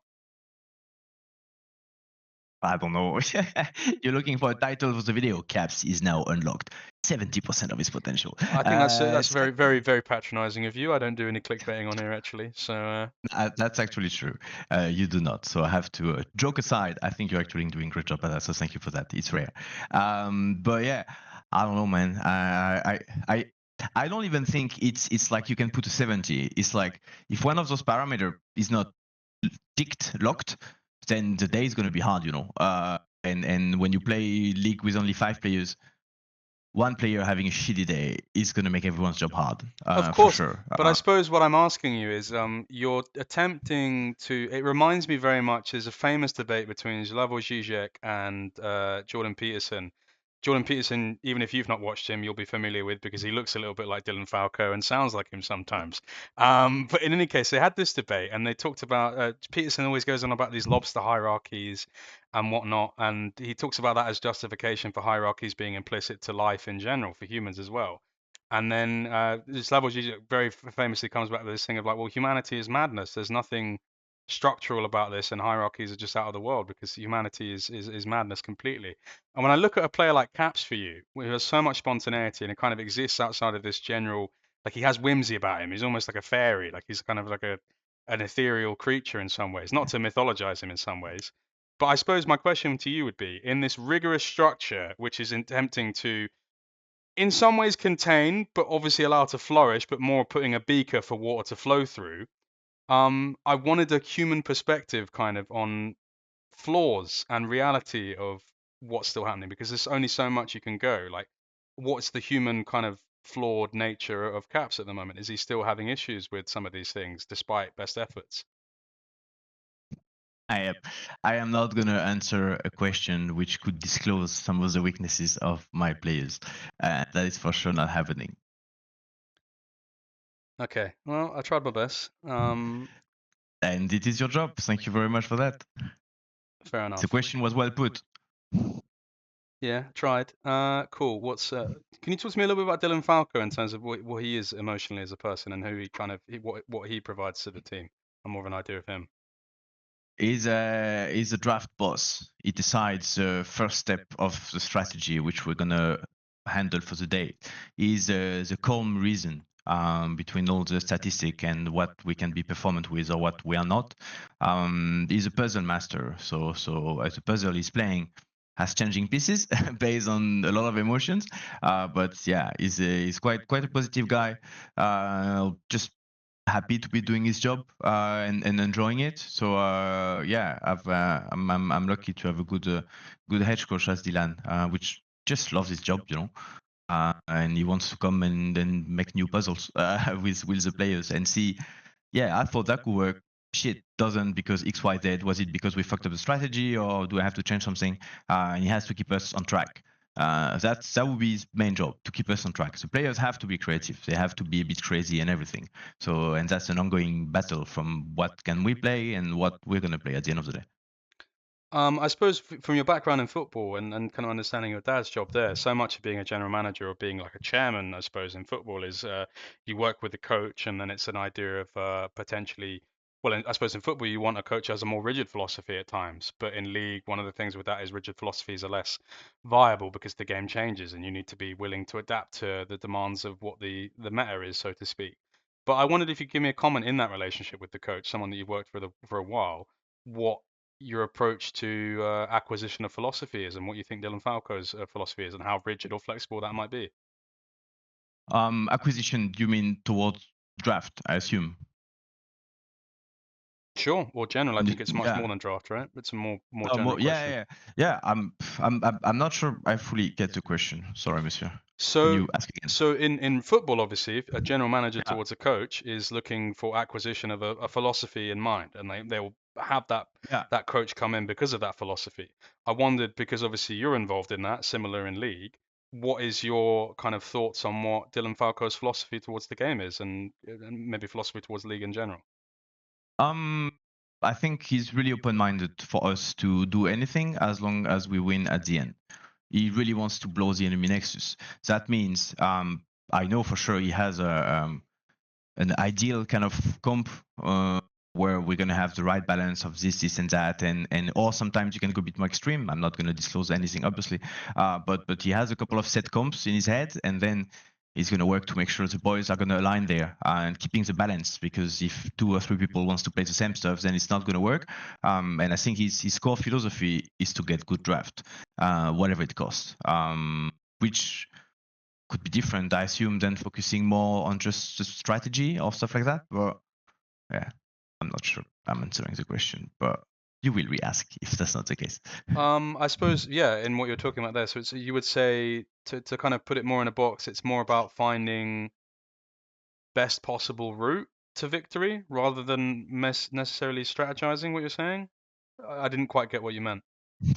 It's connected, you know. It's connected. That's it's when you grind the daily life of a team, when you have to go for 5 days on scrim again and again and again, it can get easy to just focus on the short-term win and not keep in your head the big picture of what are we going to play on Saturday on stage. What are we going to win with? And are we using this day to R&D new stuff, or are we using this day to polish our strategies? Keeping in mind that only the beginning of the game can be more or less exactly replicated. It's impossible to have twice the same situation when you cross 30 minutes, right? So having someone whose job is to make sure his main focus is that specific point, I think that's what he stands for. He wants that to happen and to be replicable. So the variances of later in the game is up to anything, you know. Yeah, is it better? We can circle back to it if I have any further questions. All I right, wondered if you thank you could very much. offer transparency towards, I mean, there was lots of rumors of potential sickness during the 2023 World Championship, something that Yeah. Mickey confirmed in an interview. That the way that he Yep. put it, I think, was fair, and I think it's probably something that you'll share, was that yes, we got sick, but also we weren't that great, so it didn't really matter, and like therefore, if you lose, you lose. It's like whatever. Like at the end of the day, you lose, you lose. They were better. They deserve to win. And to talk about circumstantial factors isn't to discredit other people's win, but it's obviously important context, and it's interesting transparency for fans. I wondered if you could talk about how true rumors were of sickness and how it affected you guys in 2023. And I also heard it in 2024. I didn't hear anything about it in 2025 though. Um, yeah, 2023 was tough regarding that. We've had a lot of sick players through the year in 2023. So that was a bit the culminating point to have this specific day versus NRG where we had sick people. It is sadly part of tournament to, if we go back to the dice with what you can master, the body is the first one. And that's something we learned really the hard way. So we were much more careful in 2024 and 2025 on how we handle health, just the sleep, the food, the gym, So you, so attending you, those so, you, international. so players were sick at 2023, Yeah, they were and 100%. were they in But 2024 as well, or yeah, a lot more. okay? So at least that's something we did good, but being a healthier team. But it's everyone is sick at the international event. You'd be mind fucked by how much people are getting sick because the food is different. You're in a different place. You have jet lag. You have an hotel. Your sleep schedule is fucked. So it's normal kind of to feel a bit sick at one point during World. Let's have it as early as possible so we are covered, especially because the stress is going to ramp up, right? But yeah, in 2023 that was a big issue, way less in 2024. At the same time, in 2024 we played in Berlin Worlds, so that makes it not as exotic and as usual for Worlds, and easier to control the health, and that's something I think we've been really good at in 2025 for sure. Well, I suppose the question would be like, to be difficult in 2024 is a thing of like, if players are getting sick, it's kind of like, well, how? You're playing in your home Yeah. venue, you play at the studio, same environment. How does that happen? Because so much of the measures from what you guys have internally should be preventative towards that, right? But we didn't get sick when we played in our own environment in 2024. That's why we got sick in 2023 when we were playing not at home. So it did help. But you said players got sick during the tournament in 2024. No, not during 2024. Sorry, probably butchered what I was saying. No, not in Okay. 2024. We did a better job from year to year to control the health. And I mean, you can never fully control the health, right? But we were more cautious on the specific steps during the day, where you could have some challenges on the long term. It was a better year for sure. And it's you control the first dice in your role a bit better, right? Cool. We're going to go into a difficult topic now. It's something that I discussed at length in my interview with Mickey, and I wanted to give you kind of a right or reply as part of this conversation. But he talked about, I mean, and we'll go into the kind of the departures of Yike and Mickey here, and then the acquisitions of Skumon and Lebrov. I think it's an interesting, it's an important conversation, no matter what. One of the things that Mickey talked about during my interview with him is this kind of idea that he felt that he didn't necessarily know whether he was leaving for sure, but he kind of felt that he was leaving, and a part of that was the kind of the way that staff interacted with him gave the feeling that maybe they didn't want to invest the full effort that would be required because of the foresight that he would be going, and that kind of made him more inclined to thinking maybe my time is done here, and potentially that impacted his performance at the tournament as well. I wondered if you could, well, first of all, respond to that, and maybe we could get on to kind of when some of these decisions were being made, because the idea, at least, well, I was, I think a lot of people were hearing rumors at the time, and like Sheep Esports article obviously reported in the immediate aftermath of the tournament that these departures were being made. So obviously some moves were being made at this tournament. I wondered if you could confirm or deny that, and then respond to what Mickey had said there. Yeah. I think the narrative of Mickey and Yike having a tough time at Worlds because they knew they were getting replaced is just simply wrong, because we didn't know we would replace them. The way off season is made is everyone starts talking the moment all teams are on the market. So obviously I have all agents / maybe other teams in my inbox saying this, that, and the answer has been consistent, same this year. Not going to make any decision by the end of Worlds. So just wait. So we didn't know Mickey would be gone, like for real. I have potential backup plan in my head, of course, because that's my job, in case we need to replace a player. But the goal is to make it as far as possible, especially at Worlds. So the decisions of roster change come after the last loss, because what would have been the scenario if we win that game, end that game, and we go to quarter and we go to semis and we go to final? Of course you're gonna keep everyone. That's year 2 of the roster. So this specific narrative triggers me a bit, because that's not true.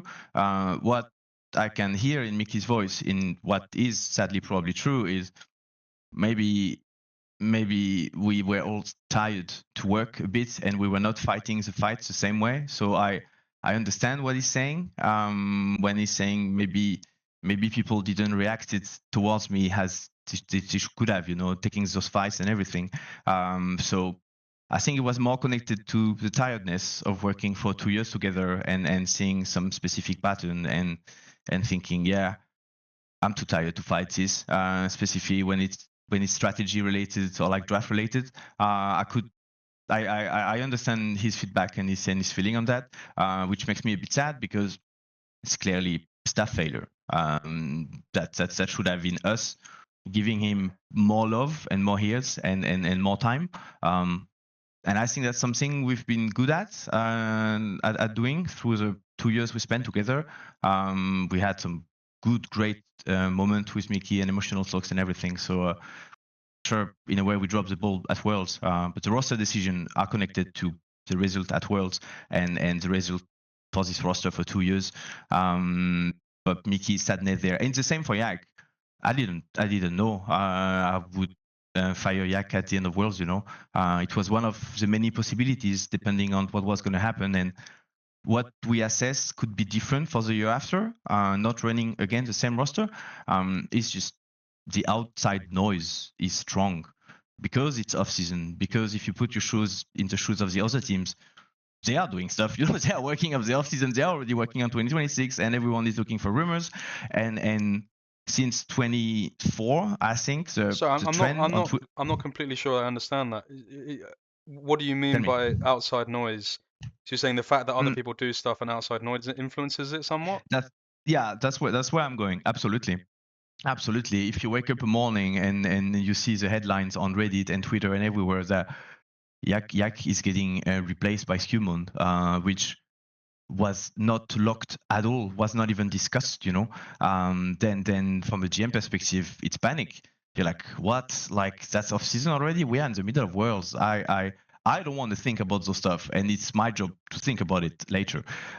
So I had to have a chat with Yike, on that day when we saw the headlines. I did a one-on-one with him, and I told him, look, When was I this? I, This was I don't mid mid remember. mid I don't tournament, remember.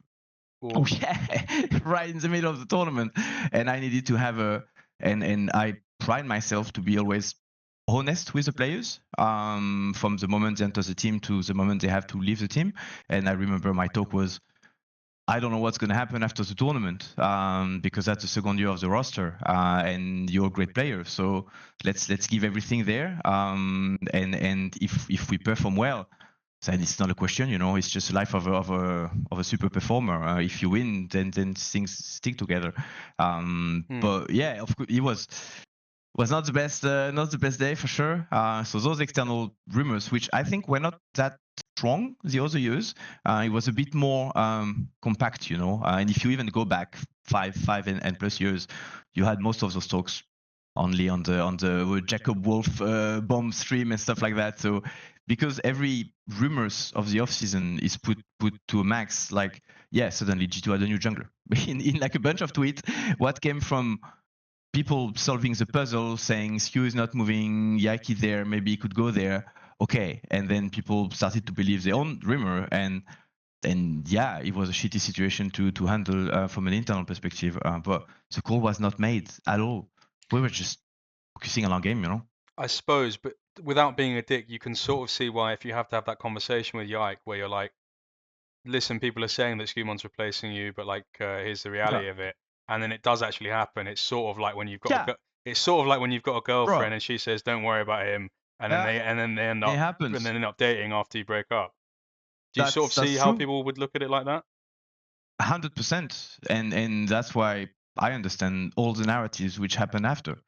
I understand why people were saying you guys lost because Mickey knew he was out of the team, which is not true at all. But the details of it exactly, because the truth is he left the team afterwards. So suddenly everything is confirmed, and Skew was supposed to go there, did happen. So Skew was rumored to go there, did happen.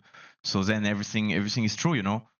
That's off season. that's life of an off season, and yeah, and it's putting me/us in a bad light, but those are the Of facts are course, but here. it's part of your job, and I don't think anyone's gonna like crucify. Yeah, that's No that's one, at why. least for me, as like a thing where like obviously I need to give you difficulty on this, but it's a thing where I'm not Yeah, gonna crucify you for doing your job at some capacity, and I understand that the business has to interact thank with you. personal connections with people.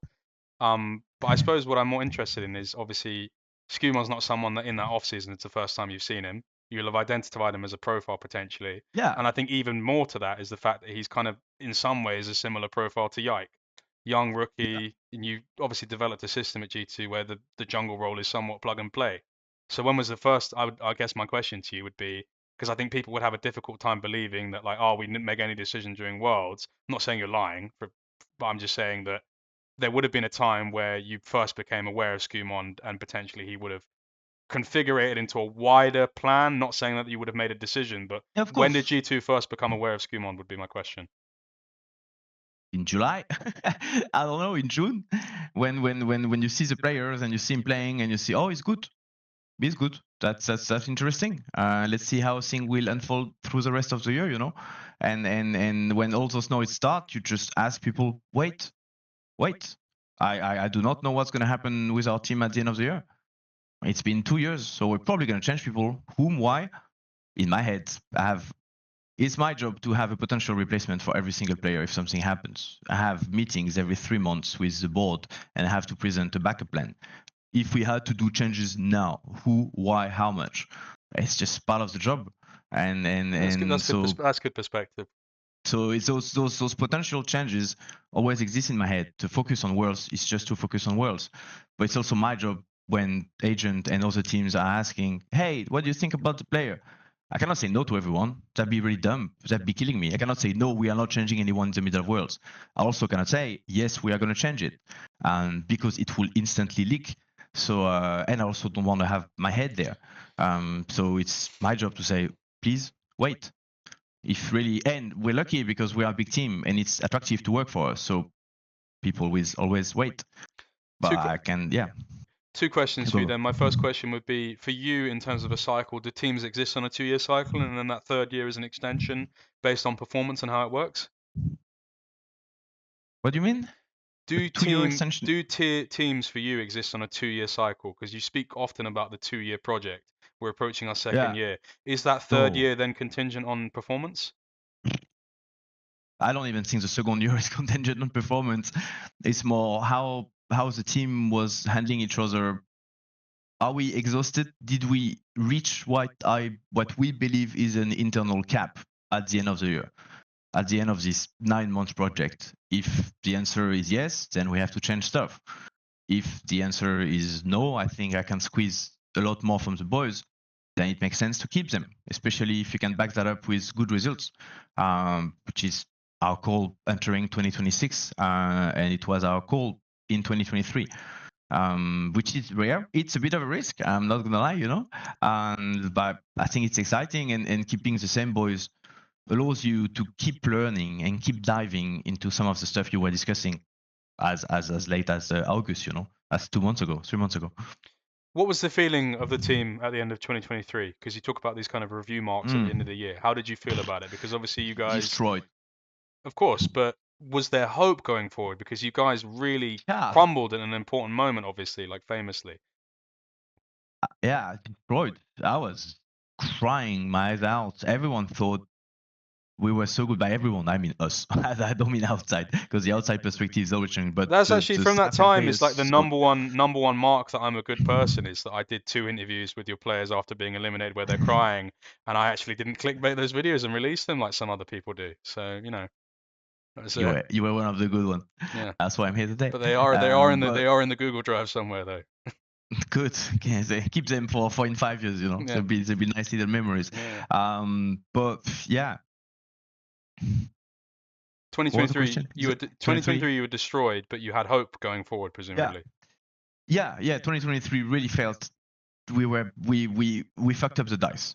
We really believe on that day we rolled a 1, and then because the physics stuff, we were sick and stuff like that. And also NRG had best games they've ever had. They played really beautifully.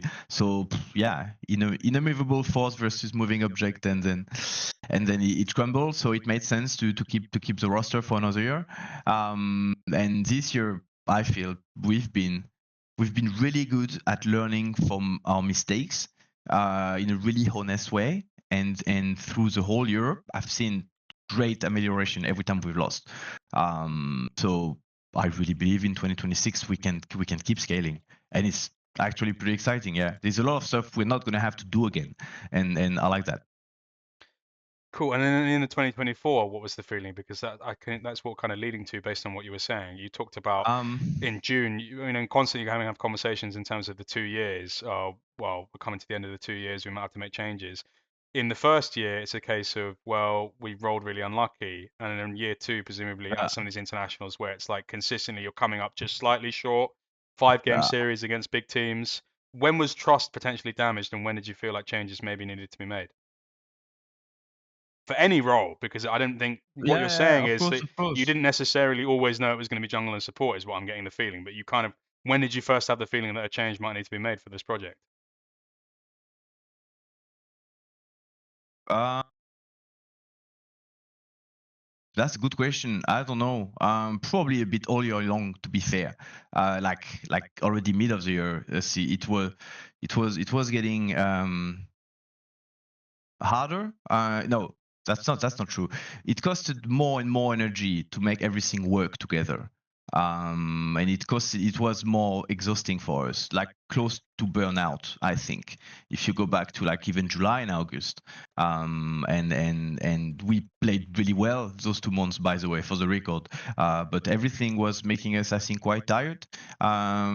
and then yeah, I think things kind of came to a halt during Worlds. I still believe everyone gave everything. It's just no more steam in the way in the machine, which a team needs to be full of energy at Worlds. You need all personalities to align and everyone to align and to peak there.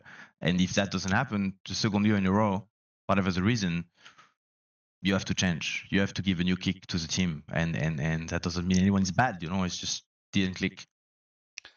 Two questions. One question is in regards to the changes. It's like one of those things where people could be like, maybe you change AD, maybe you change top. I mean, like, I'm not going to ask you to say this, but some would say that BB had underperformances at times. Some would say that Hans, it's difficult for him sometimes in the brightest of lights. My question to you, I think no one though would ever suggest that Caps is replaceable. So my question to you would be, is Caps untouchable in this roster? Caps is the replaceable like everyone. We want to win Worlds. It's unlikely because I think he's a long-term performing player coming with a lot of assets, and I'm delighted to have him under contract for a few more years. But I can tell you in my not 3 monthly reports I have to do, quarterly, I think. I'm just in the quarterly report I have to do. I need to put a name on the column for Caps and a real plan. If for whatever reason we need to change a player, yeah, not going to disclose the backup plan, but yeah, we have. Of course, I mean, I'd love to know what the backup plan is because I don't think there can be one. But in any case, I'm sure that you'd be better at working out that than me. Otherwise, I'd be the G2 general manager. Yeah, My question is in regards to Caps. So much that people say about him is that this is somewhat vitriolic, but in some ways it's fair, I suppose. Is the idea that every year that potentially G2 underperforms is a year where we're not getting use out of our best weapon. He's kind of like the Captain yeah, America of Europe, the Captain Europe, so to speak. And it's the idea if you don't fill out the rest of those Avengers with members that can potentially go against Thanos, I'm calling Faker Thanos in this instance. It's the idea yeah, that you can. potentially you're wasting his time potentially. How much do you owe into that factor? How much is it like a race to play with Caps? Because I'd imagine with T1 it's a similar thing where it's like we've got Faker. Faker isn't going to last forever. We need to make the most of his time. Do you have a similar thing with Yeah, Caps? um, in a way, he's not at peaked yet. Okay. Like he's part of the team. It's a 5 players game, and the only thing everyone can change in life is themselves. So if we lose, it's also because of Caps one way or the other. And if we win, it's also because of Caps one way or the other. So I this scenario of him being the unused weapon would mean he has a perfect year by far, and he did the best for his team, and every single one of his implication towards the team would make us better. But we failed at the end of the year, like the 99 other teams. So Caps has as much responsibility as the red there. And yeah, from a fan perspective, they will mostly judge the gameplay. The team is a lot more than that. Well, So even so more even more specific than that, I suppose it would be really intriguing for people to hear how like kind of self-flagellating or accountable Caps is in the moment of loss. Like how much is he being able, how much is what's his attitude uh, and mentality towards improvement or potential personal shortcomings? How does he come back at that? What's his mentality? he wants to win, so that can be a lot of emotions. And sometimes winning is gonna it's gonna need some social skill. And sometimes he's gonna do it, sometimes not, sometimes someone else gonna do it. But it's the Faker talking to Doran, World's final, game 5, last game, mid game, they are in the base, and Doran has a bad move, he dies. And the Faker comes, breathe, stop, breathe, and he forces him to chill, breathe, and go again. That kind of stuff is legend. That's a top pick. If one of your player can have that, then they have a clear impact on the team and the ability to reset. It's not gameplay related at all. So you're not going to see that as an external perspective, but that's what makes team win, and that's a skill we need from the 5 players. Sometimes it's capped, sometimes it's not. It's just what I want to say there is a team is 5 player. You cannot say this guy is unused, and he works for Caps for us because that's a star player, right? But for any other team, you can't put the full responsibility on the player, even if at the same time any player can save the team. in a way. And if they have the right recipe, then it bangs, you know. The Faker example works great because they won again and he's a legend. There's a timeline where they lose, you release the comms, and you're like, oh my god, you're distracting Doran from whatever. Like, it's always result bias, But I obviously. suppose I actually think that one of the I wanted to run counter to something because what we talked about earlier is potentially you talked about Caps having not the best confrontation skills, and I don't want that to be something that spreads. And you talked about there that sometimes it is him that is able to have a moment like that with, like you just said, the Faker Yeah. thing. Could you share anecdotally a moment that you take personal pride in of Caps kind of being that leader for the team? I mean, I'm definitely not taking any pride on that because it's 100% a team effort. And I and think you and can the take one I think you can take pride in a wider sense, like joint pride, Yeah, okay. collective pride. I'm taking pride because the system is working. And the key aspect of that system in Well, this specific shared case pride, the would group be pride. Isma. Isma, yeah, yeah, yeah. Yeah. Isma helping Caps at resetting. And for example, something he's become way better at is if he's triggered in a game, he's gonna come back in review and still share and not being shut off, and the next game is going to reset and restart the game, for example. And this ability to reset hard between games, which turns you a bit more in a robot, but I think is great in League of Legends because the next game is a new game. You have to reset. Some That's people say that's definitely a skill Faker's. there. Some people say that's Faker's best attribute, to be unshaken. I truly believe that. And when you, I think one of the reasons why we failed this quarter is there was too much stress and pressure, which we put on ourselves, more than external stuff. Sometimes it can be external, but this time I think it was just us.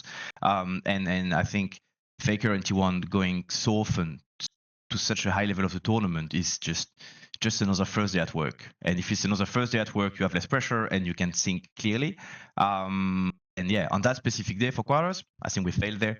And the best player in the world, Faker, is able to stay clear there. And on that specific day, none of us, by none I mean no staff or players, had that. This little thing which makes sure the dice is gonna pop a 6. In terms of interpersonal relations, though, I mean, Mickey shared like a very good anecdote of kind of like Caps checking up on him and being that person. Where I would imagine you'd like naturally have BB be the person that kind of goes into someone's room and says, Ah. "Hey, hope you're well." What would maybe surprise people about Caps in terms of that more leader role? Because you kind of suggested that it happens sometimes. Maybe it's in comms, maybe it's outside of game. When have you seen Caps go outside of his shell to kind of be that supportive brother-like figure to teammates? Um, yeah, I remember him tilting at one point this year, and it triggered a whole review discussion about some specific in-game stuff, and he was so triggered about it that he by the night, by the evening, he was still on it, and he just brought every players around his screen and he walked them through the entire VOD saying what should have happened or not. And it was a really good moment, really cute moment. And when him or any players have such proactivity, or I see a challenge, I'm gonna fix it. And I think that's what makes team great, you know. Not in I'm the hero way where you're gonna crush everyone on the way, but yeah, this kind of stuff I love when he does that. I love when he grabs the mouse and he starts to explain what's happening inside his head. Yeah, that's truly the Caps to me. That's how the game That should be played, boys. would have been a great photo. I can just imagine it now. Next Yeah, question that I have, all behind. another hardball for you, is how much do the structures at G2, because we talked about them being like a beaker for water, a container for this. Caps is a player that I kind of think that so much of his comeuppance was about spontaneity and stuff like this, kind of this like kind of vivid creativity. I wondered how much do you think the structures in place at G2 potentially could be limiting that spontaneity? Um, a good question. Um, I think Caps really likes the current system. We've been not tailoring it for him, but of course he has a lot of input. And I think he likes a lot of discipline and orders in the daily life, in the health diet, and he likes a lot of creativity in pick if it's backed up by data and if it makes sense. So it's I don't think we are limiting him at all. If that's the question behind, I think he's quite happy with those stuff. It's sometimes a bit more tricky for other players for sure. But for Caps specifically, I think it fits his brain in a way. That said, at the same time, he would probably love also to have everything change in an instant and welcome the new crazy challenge. That's in a way, I think he's a bit black and white like that. He loves the current order and what we can squeeze out of it. And if you tell him tomorrow he's starting in a new team with 4 new team members and 5 new staff in China, if he believes it can win worlds, and if he speaks the language, that would be the main hurdle for China. I could see him signing it. I could see him saying, "Okay, let's flip it." It's this balance, which is that's really caps. I believe. Okay. I suppose my question then would be is a lot of people talk about these structures that you have in place, these systems, and they talk about how it's rigorous. It could be in some ways a more cold, emotive path to professionalism, and you guys are revolutionizing professionalism within the sport. But I suppose the question would be, how much room is there, and where do you see compassion manifest in these systems? Because it can be quite, I imagine, quite draining doing this for all of the year, holding yourself to such a standard, competing.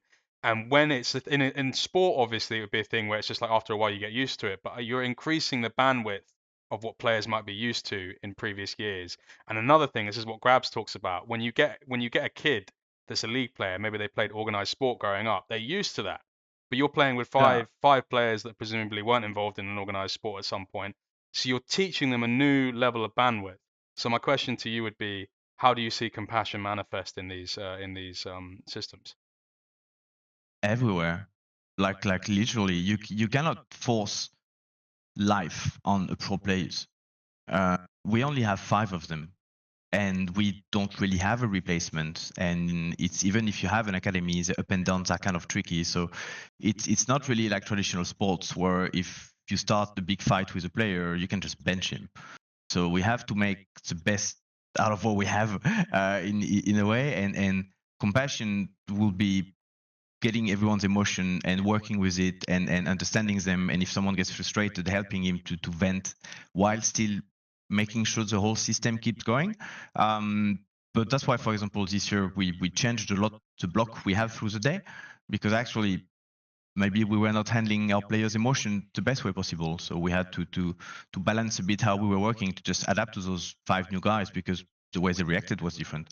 So I think compassion is everything. That's what makes you go through the day and feeling, and our inability to deal with feeling and players is sometimes the players' inability to deal with feelings can be tricky there.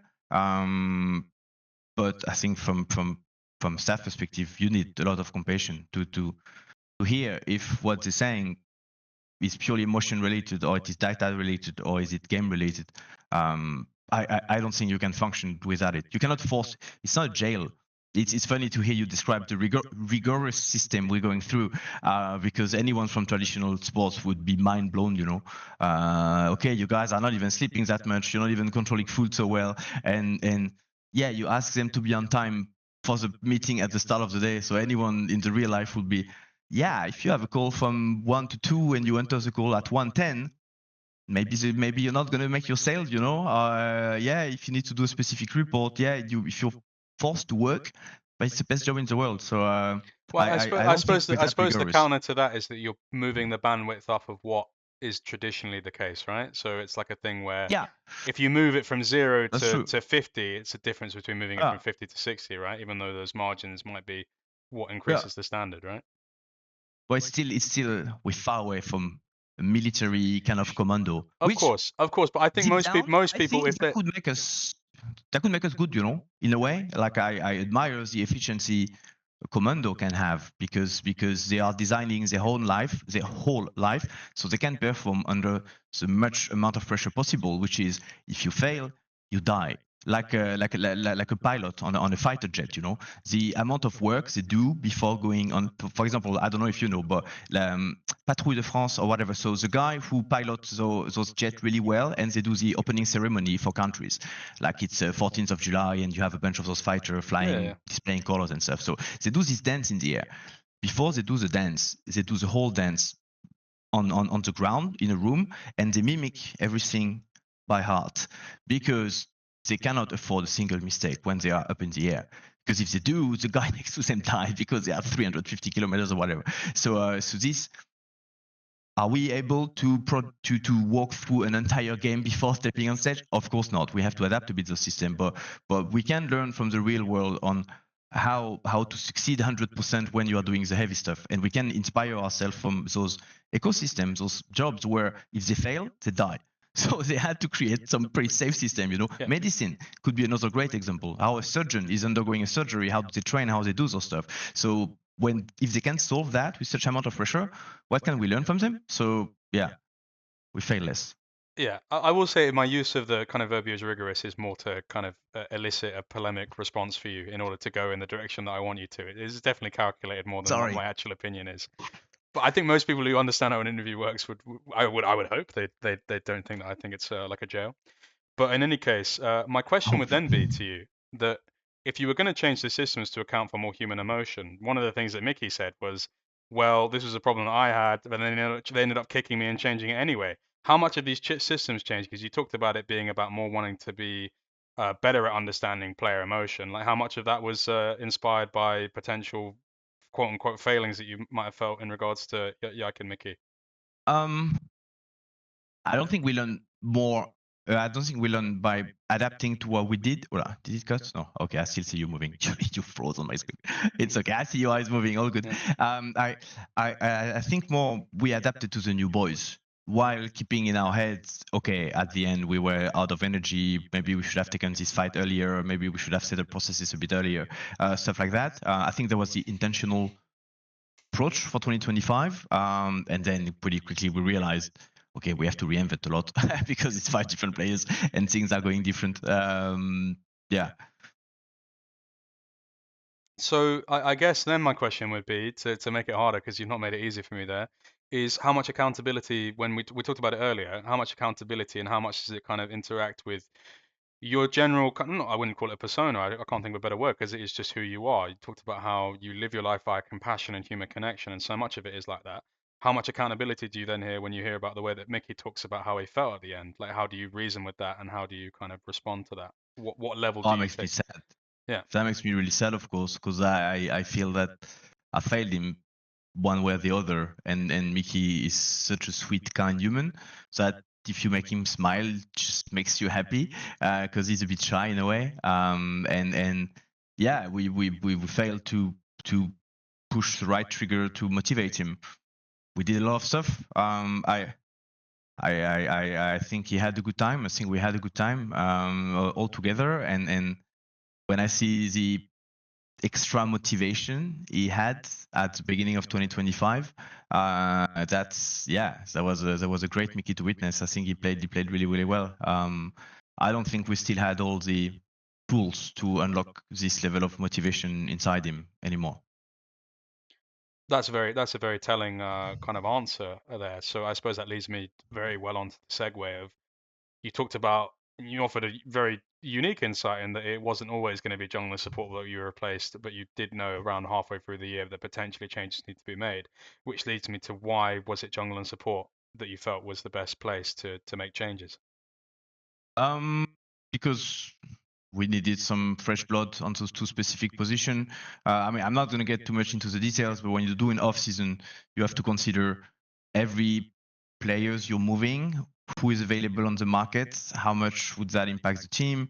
You discuss it with some of the players, the one you want to keep. You discuss it a lot with the staff, and then you go on with all the negotiations and everything. So it's a constant changing market. Like every 30 minutes to 1 hour when you do off season is a banger. So you have to re-ask yourself this question a lot, and it ended up with being jungle and support. It could have been different for 2024 for sure. Um, it's yeah, off season is always a bit of a roller coaster for sure. Well, I suppose you've alluded to it there, in regards to Mickey. It was a thing where you felt like you couldn't unlock the same motivations that he potentially had, ironically, when he came up against you. Was that kind of the sole reason that was a motivation for potentially that moving on? Because you've spoken about during this interview tiredness and that being the kind of your side of the No, story of what he talked about. When Mickey talks about potentially feeling like he was being not listened to or looked after by the staff, you talk about it being a thing of on your end of tiredness and not knowing how much more could be done on that. So is that purely tied to a motivation thing, or did you feel like there was not a peak being accessed? What were the issues? No, I mean, if you ask Mickey for sure, he's gonna tell you he was motivated. It's just he didn't feel he was getting the support anymore. He needed to perform and to succeed. So it was just we needed change, and it made sense at that specific moment that to let go of Mickey. Yeah, that's my answer. Okay, not really an answer. uh, well, I guess, well, then for Well, you, see, that's the kind of stuff I can't really answer because that would that would make me disclose some of the stuff where it was a bit challenging to work together, which are pretty small, of to be course, for honest. sure, And but I'm because they not. are pretty small, you still need to change something. You need to do stuff, and you believe you're going to be better with another player. Of course. But the stuff is, if I disclose those reflections, take hours with everyone, taking input from everyone and everything, and me disclosing 1 or 2 points of the stuff would be just instantly turned into endless drama, and that means Wiki would connect online and see some stuff, and people, well, I mean, probably fighting for him, to be fair, and cheating on us, because they believe he should have stayed. So it's just it's life of an off season, and that's why I don't want to disclose the stuff. I Of love my course, time with Mickey, so but counter to that, like what I'm asking yeah. you for here is not some salacious thing of like, oh, Mickey, like he was waking up late and he didn't give a fuck. Because I'm more so interested in, because I think in the absence of talking about it, potentially speculation can arise. I'm also interested, just purely from a non-emotive standpoint, what were things that you thought you could improve on in a pure gameplay capacity in regards to what did Rob bring that potentially Mickey wasn't at that time? I think that's probably. Yeah, but that's a good question. I'm not answering it because that would be displaying some of our weaknesses, which can be team related more even than players related, which may or may not have been undergoing for this year, or weaknesses connected to specific players. And yeah, I won't answer that. I Sorry. suppose The question is good. evaluatively, then, what were Lebrov's upsides when you evaluated him as a profile bringing him? What did you think his skill sets were? You're clever, so you're asking for the other side of the puzzle. Yeah, we believe Lavrov was the right fit for us to have a really successful 2025. What was he good at? Like, when you evaluated the profile, like, what were the upsides? He's a really grind-oriented player, really good at laning phase, a really good bot lane.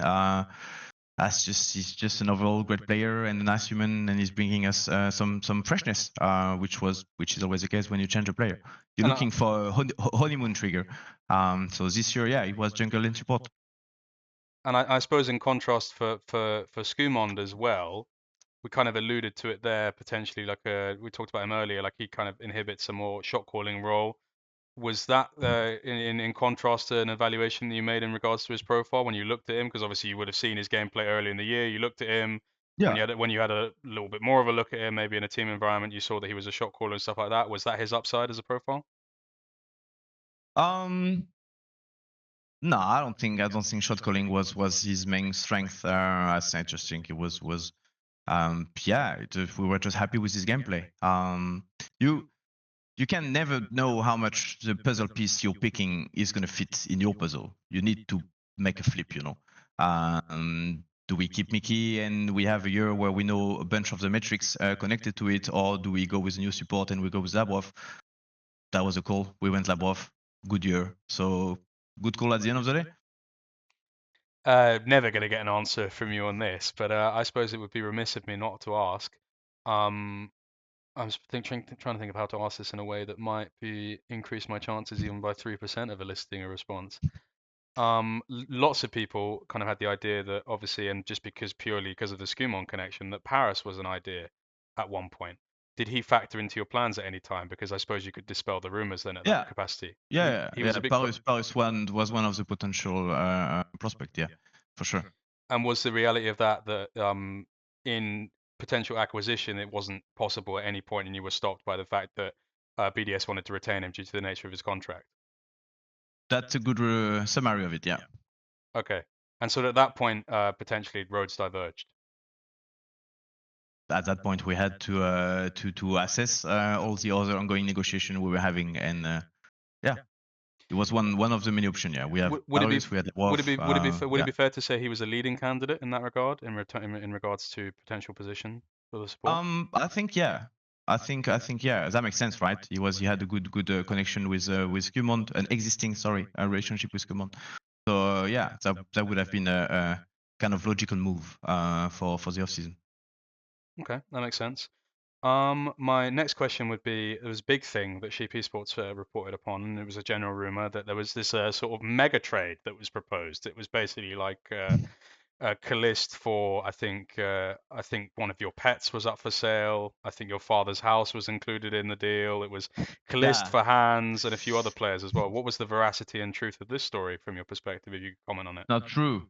Obviously, we did not had we checked on K-Corp for maybe the surprise and how things are going, which makes absolute sense if you're in the middle of renegotiating Hansama, to be stronger on the negotiation table. If you renegotiate for a job, you're much stronger if you have another job lined up. So it was our job to check. We also check for other ADC candidates, and then the rumor was fake. That's what I was trying to say back then. It's not even possible.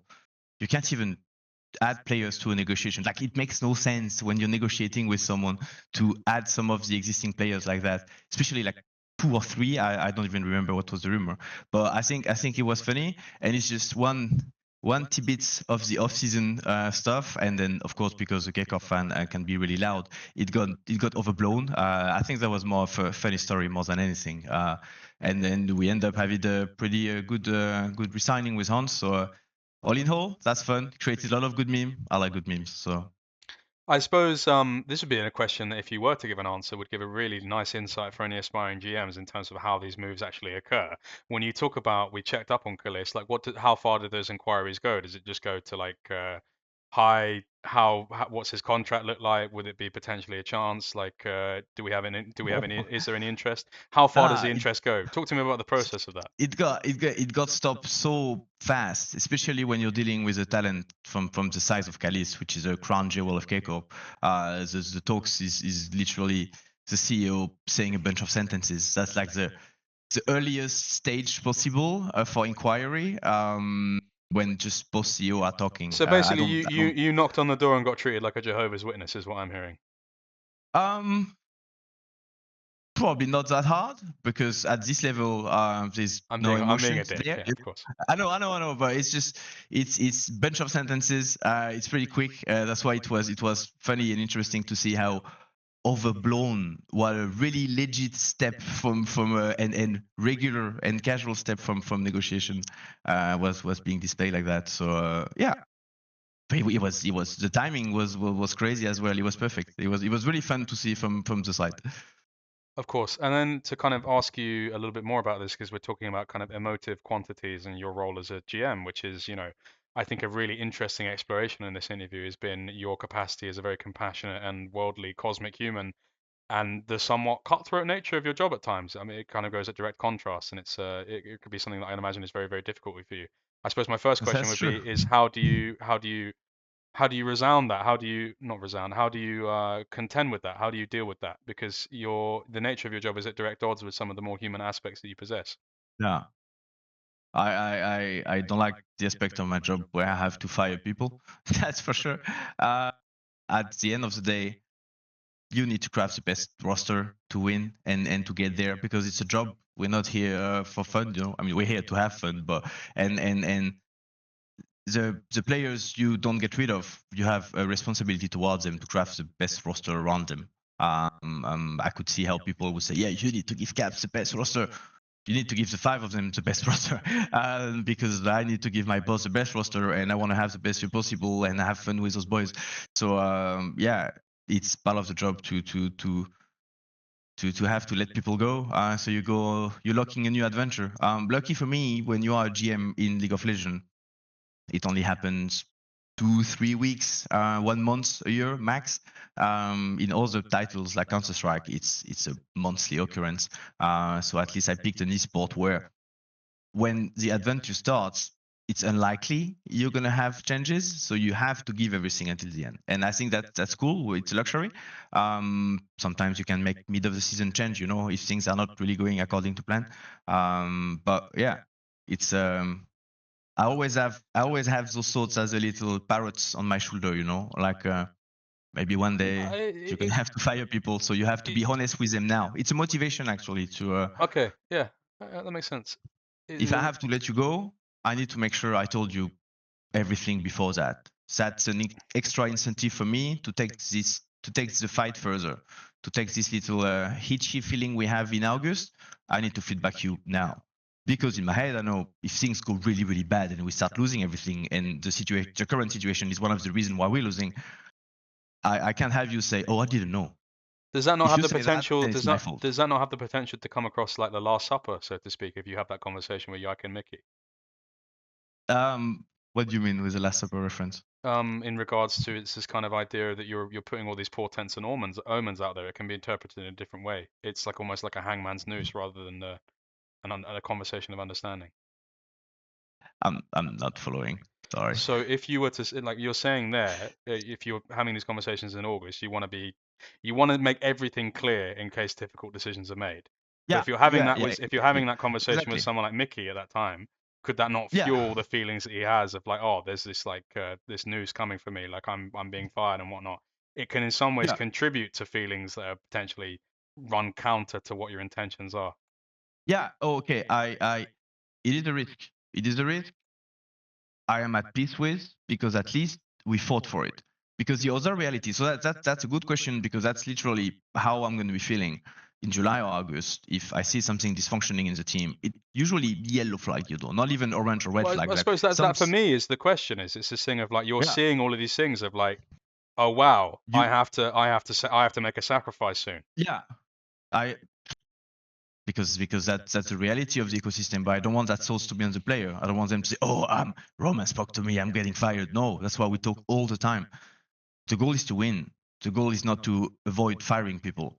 You avoid firing people if you win a lot, of course. Even if, as you see in T1 example, things need to change at one point. It's just I want everyone to get a clear feedback from staff. That makes sense. You're under pressure, and that just makes you a better team. If one of the players get paralyzed because the stress was improperly calibrated or the pressure was put too much, it's a mistake on staff. It's our job to be sensible to that, and to navigate those emotions. So the players is performing.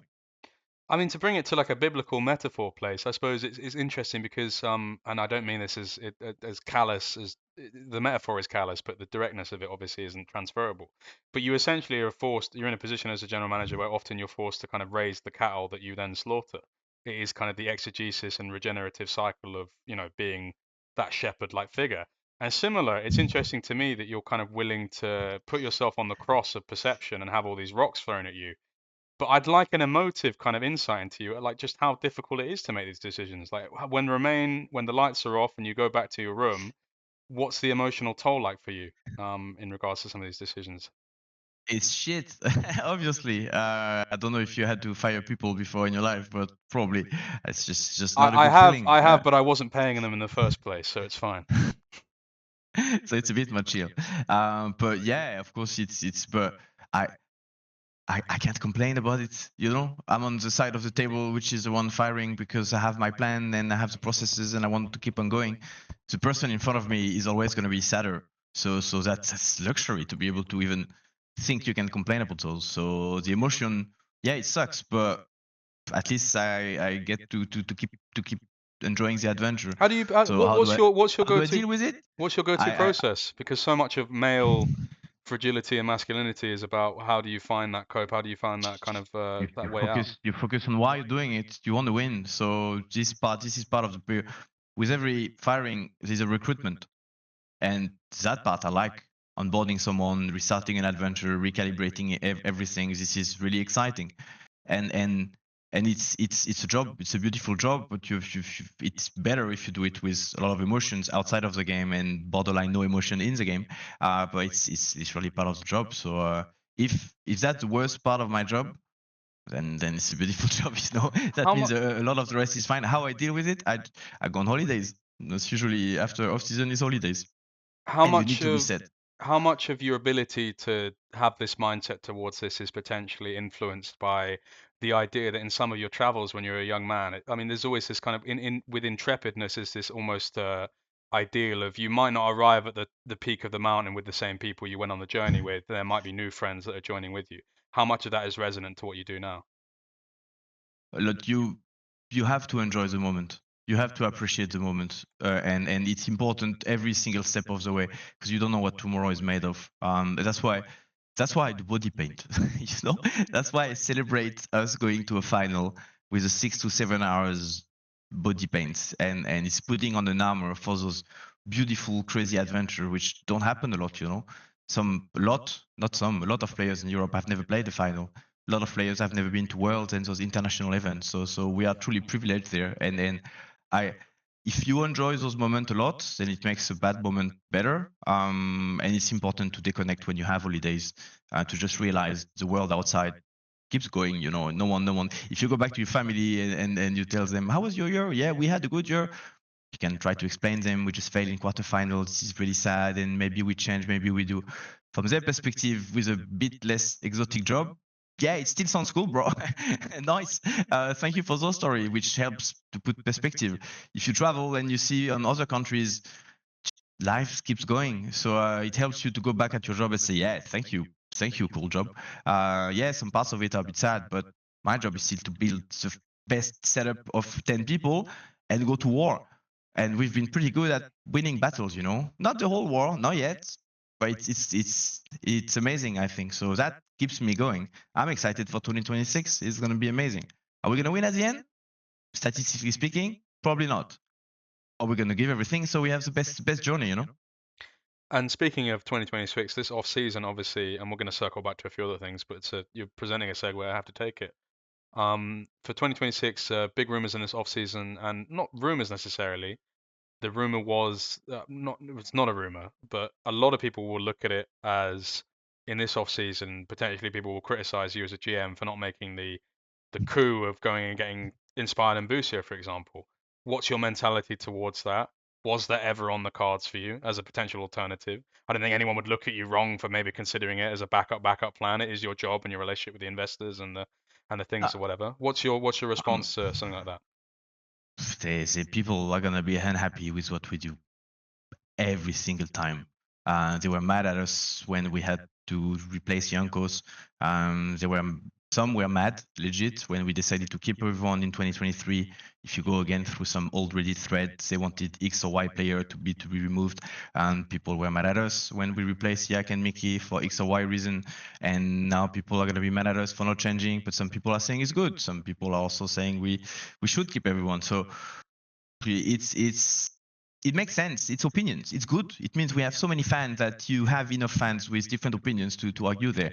Our goal is to craft the best team so we can go as far as possible in 2026. And we believe we get the best value of all the processes we've put in place. And we've been learning. The learning growth usually slows down by the end of the year. And it was not the case here. We were still fresh. We were still able to process a lot of things with those 5 players. Made no sense to change Skumon for Inspired or Labrov for Busio. Players wanted to still play together. Yeah, and yeah, so it was just I just think it's the best call. I cannot comment on it. I cannot say anything because people's opinion is currently biased. So let's talk about it in a bunch of months, you know, like last year. Same. And it's great that people have opinion and are vocal about it. And we're gonna see. I don't believe Inspired and Busio would be better for us in 2026. Oh my God, you've actually given me like thank you. You've that's what I want. That's what I wanted. That's what I wanted to hear because I suppose so much of what your job is making that decision. You have to consider these as possibilities. So you did. Of course, You looked at it and then but you were like, this is not going to be better for us. yeah. I mean, I had to do a small, short off season. Still had to do one, and yeah, spoke to some agents, spoke to some stuff. We had to consider replacement for everyone as per usual. Can the team be better if we switch this player for each position? and staff for the record. And I assume my boss has the same talk about me to his boss, because that's doing your job right, is considering all potential backup plan. And our goal is keeping the same 5 player is making us better in 2026. So You kind of now alluded to it's you've alluded to it there in regards to pressure. Not well, you just assumed that it would be the same, vice versa. Do you feel like you need results, or do you think that generally speaking, you're secure in the you fact that always need results. you're consistently doing well It's never domestically? secured. You're never secured. I dream of a year which is gonna be perfect and we're gonna win everything and we keep everyone for 10 months. That's of course the wish and all the work I put towards at the beginning of the year. What if we fail in winter, we end up 8th, and then we start spring and we end up 4th? So we make 0 of the first 2 international tournaments. There's a timeline where I have to change staff or players, because it's my job to produce result. And if by the end of the year we fail absolutely everything, probably gonna have to have a strong plan towards management if we fail every international event, and then they're gonna have to assess. Okay, do we leave him the key for another year? You might have to spend a lot more time in Scotland. Yeah, but that's for sure. That's the beauty of League of Legends. When you lose, is you have more holidays. They feel sour, but you have a lot more holidays for sure.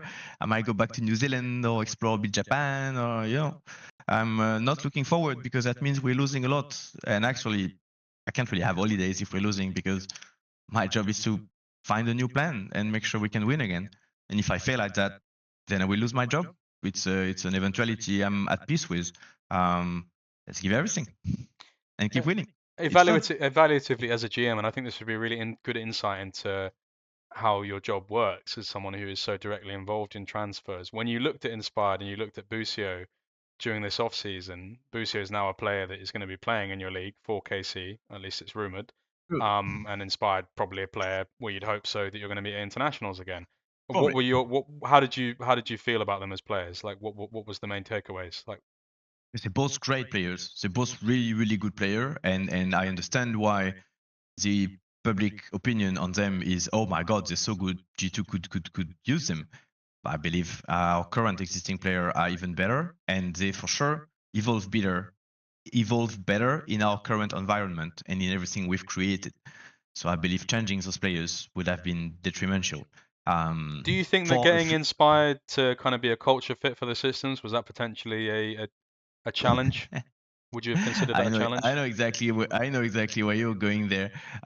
It could have been, yeah. He has a strong persona, so I could have seen some potential challenger there. He's also a really driven player, which wins him a lot of games. Those players are always really interesting to work with because they bring a lot of passion, and it's can be sometimes do or die, like my way or highway or whatever you But say in English. interesting in terms of if you were to evaluate your recruitment over the last few years, you don't seem to recruit players of that nature, those ones that are like extremely driven but potentially difficult. Is that a marked decision, or is that more to do with the fact that those players are kind of more rare? I think it's because they're more rare. Okay. If we thought Inspired was a better choice to make us win, we would have gone for Inspired. Even if he's probably a bit more temper player than others.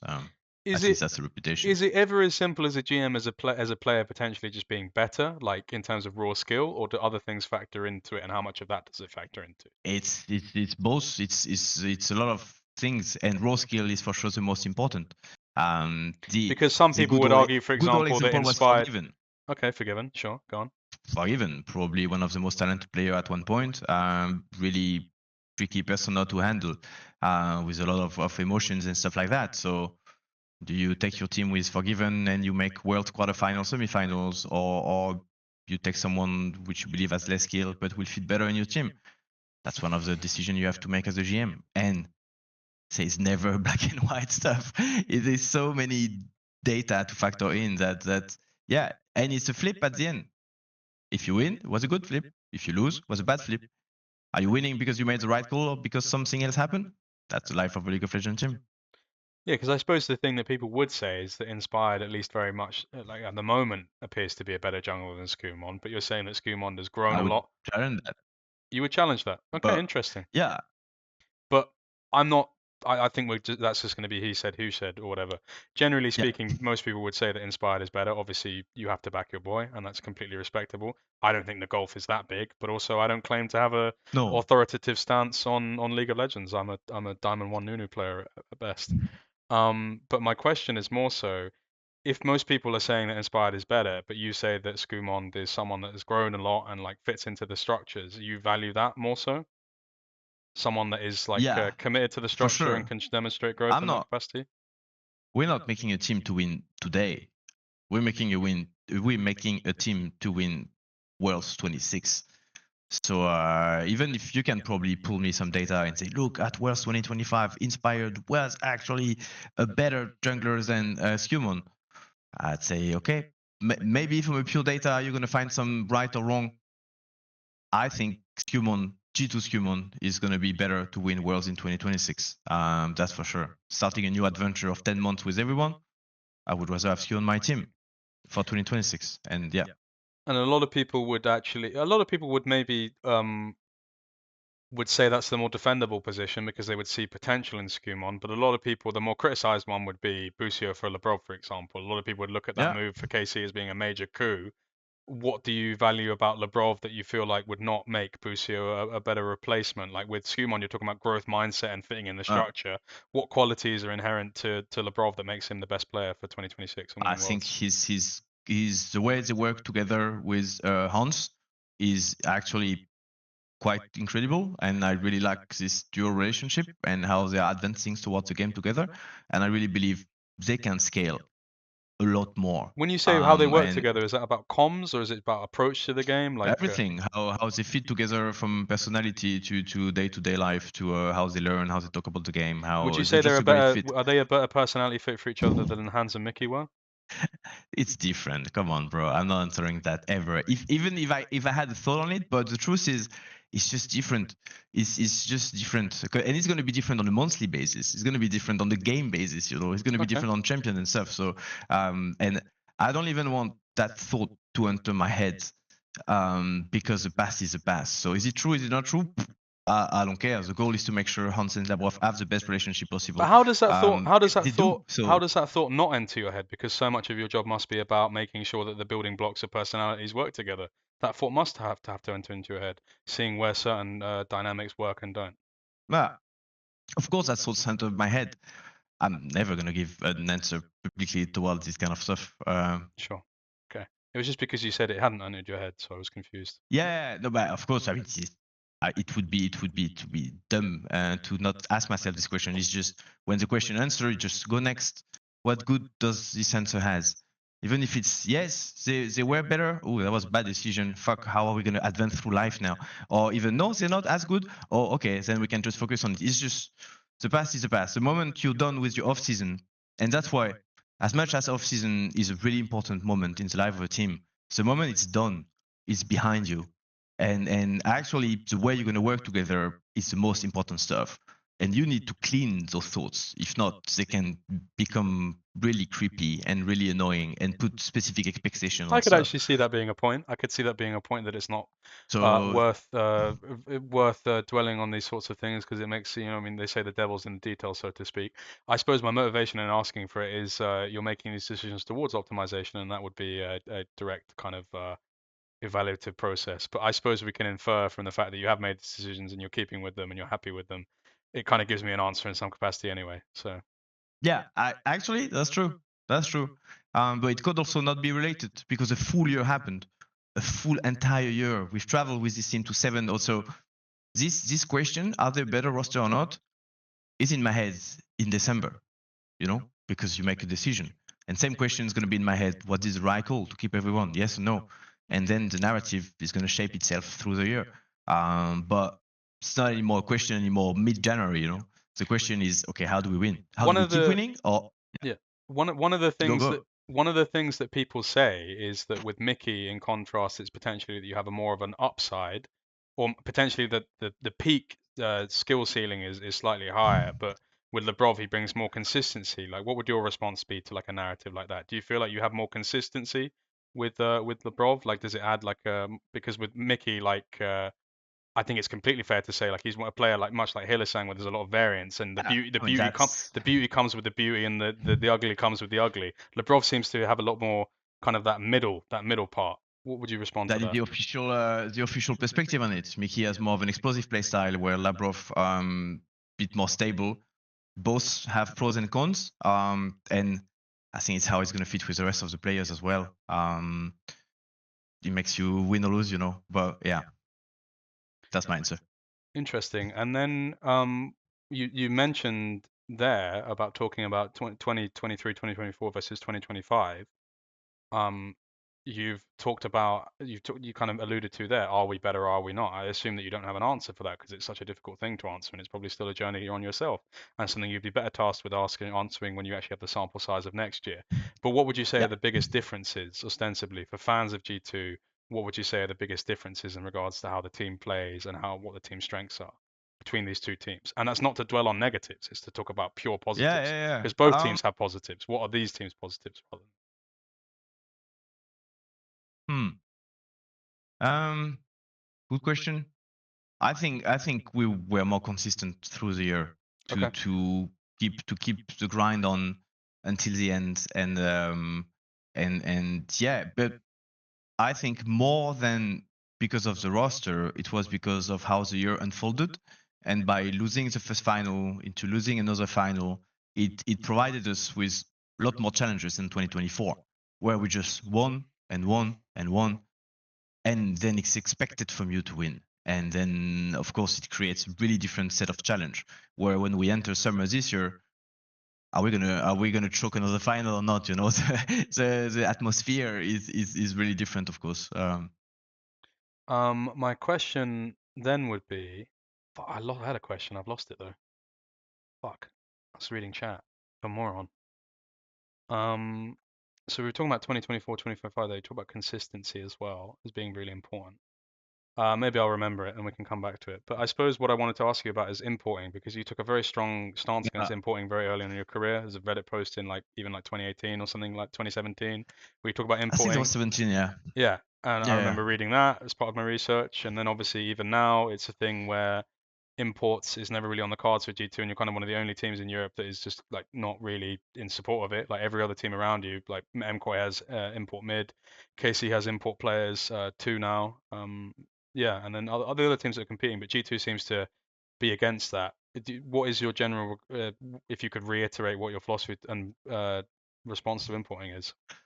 I think it's more complicated to integrate a Korean or Chinese player into our European system, mostly because of the language difference and the culture difference. So it's more of a bet you're making when you work with a player from another region. I think we have enough talent there at the moment. If we believe we're going to win more, yeah, we don't have a set restriction. Caps has nothing against import. I've nothing against import. I believe for now the better team we have were crafted without import, and it makes sense to me.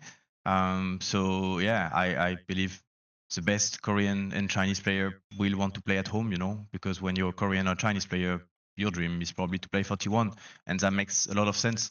So yeah, I we have not needed import for the last few years at G2. It was not always the case. It will probably not always be the case. So that's and even the whole post I made, I think that was 2017, so it started to date a bit. I was going through it recently again, and yeah, it's a lot of I think reasonable business marketing team structure decision leading to that decision in 2017, and for sure for the last years we did not need an import. That said, maybe G2 2026 as an import, you know. So we're definitely not closing the door there. I just think it's harder to integrate them. So you need to have a better challenge, I, but wa- not a better challenge. I wanted You need to to have a go. I wanted to get an idea of kind of the strength of G2 in the market and you as a general manager, because obviously, presumably, I mean, the big rumor this offseason was the whole aiming thing, which Sheep Esports had to dispel because it was completely untrue. They had made to apologize. But in terms of actual strength in the market, because the argument would always be, and I've even seen someone type it in chat, is just like if a player you're able to get was passed up by T1, Gen G, the top 4 seeds, is it worth pursuing that player if they're not good enough potentially to be on those teams? Can G2 actually compete for players that might be wanted by some of these orgs, or is it just out of the question? If you are going to import, can you only get the players that aren't good enough to play in LCK? Yeah, I think so. Okay. I think so actually, because I don't think we can rival any top Chinese or Korean team in terms of budget and infrastructure at the moment.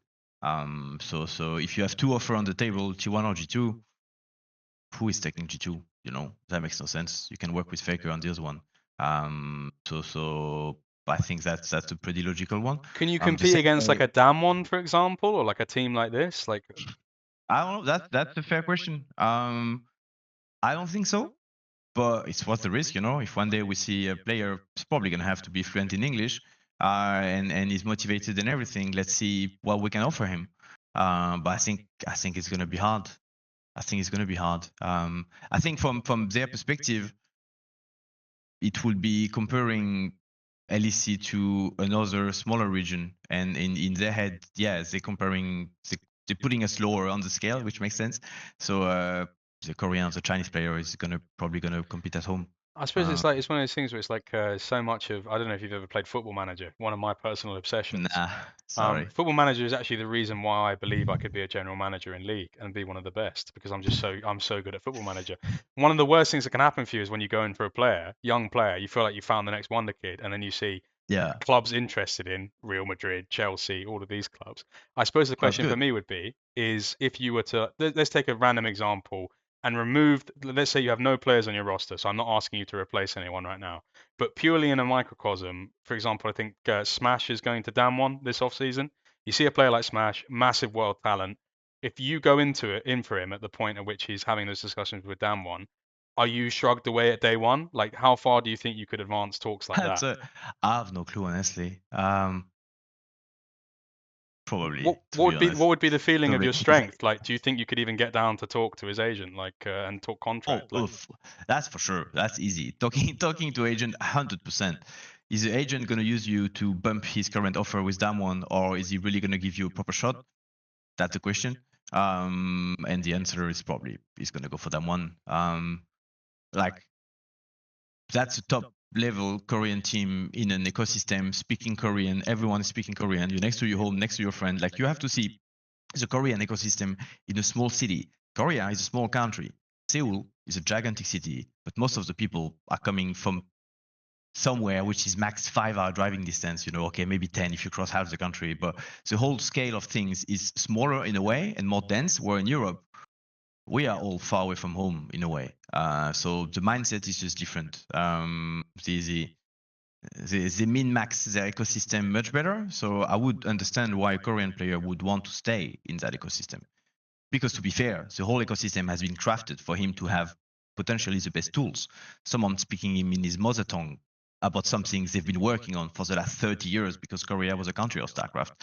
So I don't see how we could compete to those stuff. The classic question when you start as a GM and you have a bunch of external investors would be how much to get Faker, and I don't think it's even possible because Faker knows what makes him win, and I assume he identified the Korean ecosystem is a bet for him. So his salary, I think, is rumored to be at 7 million. I'm not even sure. I'm just throwing up a number. That means if you want to be competitive, how much do you have to offer Faker for him to come? is Are seven we million talking 10? more? Is 7 million more than your entire total salary for League? There is low key and kind of a salary cap, and I think it's 2.5 in Europe. I think it's two and to say so. That would be two teams and a half just to pay Faker. So I The don't the see whole the salary whole the whole team salary cap is 2.5 million in Europe, or player two. I think it's two. for I for think one player or the whole team. of the whole team. Okay, okay. So it gives you a bit of a size difference. But I'm saying Faker is 7. It might not be the case anymore before people start speculations about everything.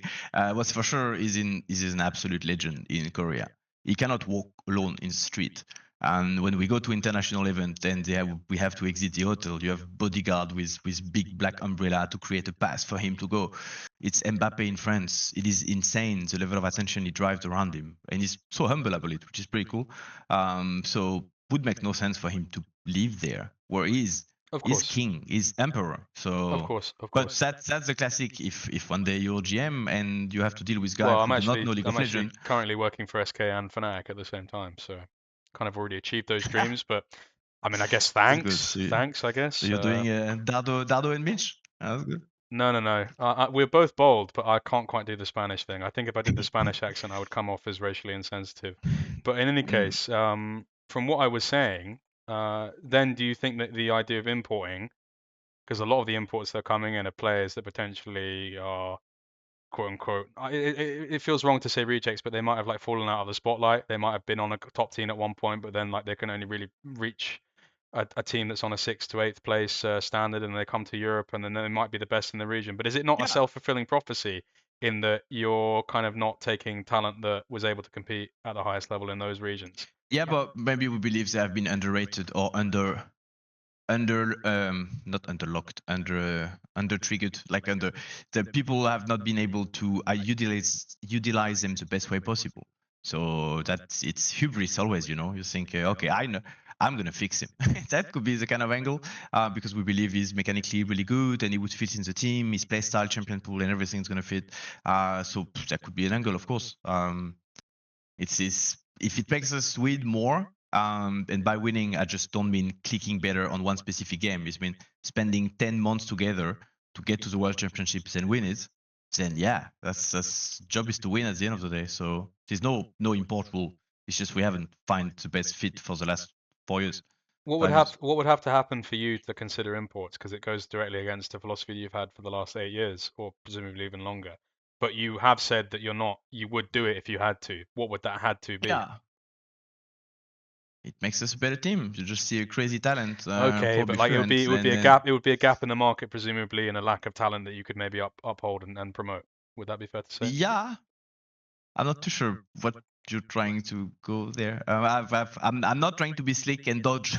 I'm sure I No, no, legit no. But don't see the kind of answer. I'm also saying that what would force you to move towards that standard, because it seems like a hard no for you, but you have also been open to the potential of It's it. not a hard no. It's just in the prioritization of who we are working with. I don't see us working with someone not speaking the common language, and not being able to build Okay. strategy, and I think that's the biggest blocker. That and how, because if they don't fully understand what's happening around them in an ecosystem where they don't really understand everything already because it's so different from home, then of course you're going to have to face more challenges. But something I've been doing it well, you know, but you can for sure ask the other managers. I've had those talks with them. It's always a bit more challenging when someone doesn't speak the language or is learning to speak the language, especially when a team is such an emotion bubble on a daily basis.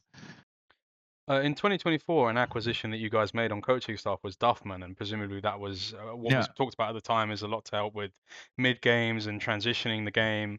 And one of the kind of things that analysts have said about G2 at this world is that you guys were kind of at times not amazing, like in terms of your map movements and transitioning games in some capacity. I wonder, has there been any thought about acquisitions you might make into intra-specific improvement? Because obviously previously you had Alfari helping out Broken Blade. He's gone to MQuote Yeah. during this off season. Is there any more acquisitions that might be made in regards to helping some of the weaknesses that you guys had? For sure could happen. For sure. Always looking for talent and improvement, and to enrich the roster. Sometimes it's just bring another perspective, and some more, yeah, just another perspective, and it's a short-term honeymoon phase, you know, like you're triggering something by adding someone. It can go both ways, you know. But Duffman was really fun. I really appreciate our time with Duffman. He's a really cool guy. I'm not just saying that because he's Scottish. Because he's what, sorry? Scottish. Ah, He's okay. a Scot. Sorry, I should have said Scot. No, no, no, no worries. I suppose then I wanted to ask you about how involved are you in this G2 Academy project that's been rumored, and what does Not that so have? much, What is, because it was mostly kickstarted when we were at Worlds. I think it's a great thing. I'm looking forward. I'm have a bunch of calls to set up and to like you're literally my first call after the end of holidays. So I'm gonna open all the emails and dive a bit deeper into all that and make sure we have a good relationship with them. There's a lot of pros to be working with an academy, so I'm looking forward. Of course, but if the roster is presumably locked, that's what's been rumored, or at least it's very close to it. Does that not run somewhat Yeah. antithetical to you as the general manager? Would you not want to be more involved in acquisition of potential talents that could be moved up? Isn't that one of the benefits of having an academy? It is for sure a benefit of having an academy. First, you need the first academy to kickstart things again, because we had one once upon a time. But then it's a question for the next off season, because the League of Legends world is made that you have mostly one off season. So I think the team we've done is full of potential. I was not fully involved in the whole list. I know some member of our coaching staff gave feedback and everything, and then build stuff. So. I think they just did a good job. It looks promising, so it's nice. It's nice to have another G2 logo competing in League of Legends. And what's the goal? Is one of the primary goals going forward with this academy to potentially nurture players that could find a place in the LEC spot? Like, how do That's you for how do sure a you possibility. Yeah, and that's of course. something that you really want to be focusing towards is nurturing that talent, or will it be more of a thing? I suppose you can't really answer, but you'd have an idea of the business ideas. With someone like KC Academy, it's often that Uh, they are moving players, but it's also about helping make sales and make the league better. yeah, yeah. I'm not sure the league market is currently in the best shape when it comes to salaries, buyouts, and everything. We are far away from the perks years with millions on buyouts and contracts. So I'm not sure it's a fully sustainable way to sell one or two players from academy. And if we really believe the players are good, why not use them directly?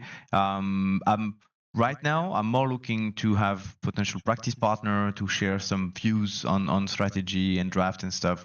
I think that's what excites me the most right now, more than farming, having a farm for new players. I think that's more something which you have to consider by the end of the year. So yeah, it's really the reignition of the project. So looking forward for what we're gonna do. Cool. I want to round out the interview because I'm very conscious of the fact that I've kept you for a considerable amount of time. I did mention to you in the preamble because I had a little discussion with you about what I wanted to talk to you about. And one of the things I mentioned is I want to get an insight into some of the funniest stories. Like Yamata, you're up against difficult competition because Yamata came on yesterday and told some of the best stories I've ever heard. I Oh, need for sure. I need G2 Romain around the fireplace. I want to hear the best Broken Blade stories, the best Cap stories, the best Yike, Hans Sammer, Skumon, Labrov. Just your predilection, your selection, what comes to mind? Tell me some things that would make people be like, wow, I'm so glad to hear that. Bring everyone around the fireplace if you can. Yeah, the stuff is, I think a lot of the funny stories are players making dumb decision because they are pro players, they are not that skilled at life, You could and probably I'm not. fill out a what was it, Shakares's league Oh, thing that thread. was a bang. Yes, but yeah, that is exactly those stories. I have a lot. I'm not super comfortable sharing them because they can put the players a bit of a in a dumb way, you know. And as much as I believe it is my job to remind them, bro, you've been so fucking stupid right now, but it's okay. I will help you. We're gonna fix it. I don't like sharing those stories too much. I'm gonna I be suppose honest. it's humanizing, but Yamato it could be can. embarrassing for them, I suppose. Yamato can because he's a coach. And yeah, as a GM, I don't feel too comfortable because that would sound a bit like I'm making fun of them because sometimes they do really make really stupid decision. But I think it's also the fun part of my job. But I can tell you, most pro players, it's not like they want to make mistakes. It's just they don't care. And I think for some of them, knowing I can back them up, if they, but and a lot of it's just trivial, right? People get stuck on places, they forget stuff. You have to last minute improvise. They get lost in the easiest possible setup, and you end up having to change plans to find them back. They get late, so it's just daily life stuff, which I find funny. It doesn't trigger me. It lucky Sure, gives but me I a mean, job. you don't need to give me any like gamer tweets necessarily. But I'd be interested to hear like we hear so many famous stories. Like for example, I don't think it's even an embarrassing story, but like the whole thing about like Caps doesn't like owning a phone is really interesting to me. And then when he was at Worlds in China, he was like reading the time off of the the oven. That's how he knew how to wake up. That's such a unique insight, and it tells you so much about him No, as a it's true. person. Is there anything like that that would maybe give people That's more of an true. insight into people? I mean, for sure, a lot. Just going to China all together was for sure an adventure. As much as I'm talking about potential Chinese and Korean players coming to Europe and having a cultural shock and everything, us going there was a cultural shock from the food and from the food being too spicy, and suddenly you turn around and one of the boy hasn't been eating the whole meal and he tells you, I can't, but why don't you say anything to ask me something? No, bro, I have the ticket. Who found the spicy food the most difficult? Who hates the least? So Caps loves it actually, to a point where we have to be careful because he knows it could be a bit of a flip, right? If you shit yourself to death right before a game, it's not a good idea. We have this amazing Korean place next to the gaming house in Europe, and I think that was last year. Or 2 years ago, yeah, we've had some Friday evening team dinner there, and we had to play a game on Saturday, and everyone was sick as fuck. So we low-key decided in common agreement to ban spicy food the day before a game. I don't think Asian teams do that, for And example, because usually how have did Caps react better. to that? Was he quite annoyed at the fact that he couldn't eat No, his it was beloved fine with it spicy because food? we're lucky moving it to Thursday evening, so we're just pushing it the day before. Every time we're traveling, I think one of the best stories this year was our trip coming back from Madrid, which was low key. Oh, I want to It hear was more a about that. full-on zombie adventure, man. Like the timing could not have been better / worse, because so we were competing on the Friday, Saturday, Sunday. Monday is let's go back home. So we all gather in the hotel lobby at like 11 because we have a shuttle at 12, and electricity shuts off at 11:30. So we're all waiting on the hold. We don't understand what's happening, and then because players are connected all the time, suddenly you realize, what time is it? Why is the Wi-Fi dying, and why is there no more light in the hotel lobby? And then, oh, there's no more electricity. Okay, it's gonna come back, right? It's the whole Spain, bro. Everyone has no electricity, and the first question is legit. Is it a zombie apocalypse or not? What do we do? And we all have our suitcases here, and so we had to craft a full. All the other teams are there, so suddenly everyone, which is already friend, become best friend. You're between Fnatic and Giants, and no, I don't think Fnatic were there, but at least we had Giants. Oh no, maybe they were actually. Who were there? Giant Yeah, X was so one of them, I'm Koi, we pretty had sure. Giants, I think Fnatic, yeah, so Fnatic was there for sure, and us. So the four of them, and you see those four teams in the lobby, bunch of rioters and everything. What are we gonna do? We made the call, I made the call to take everyone and defy the order and go to the airport. Airport was chaos, man. Getting there was chaos. The whole city was stopped. When you go outside, everyone was just chilling in the street.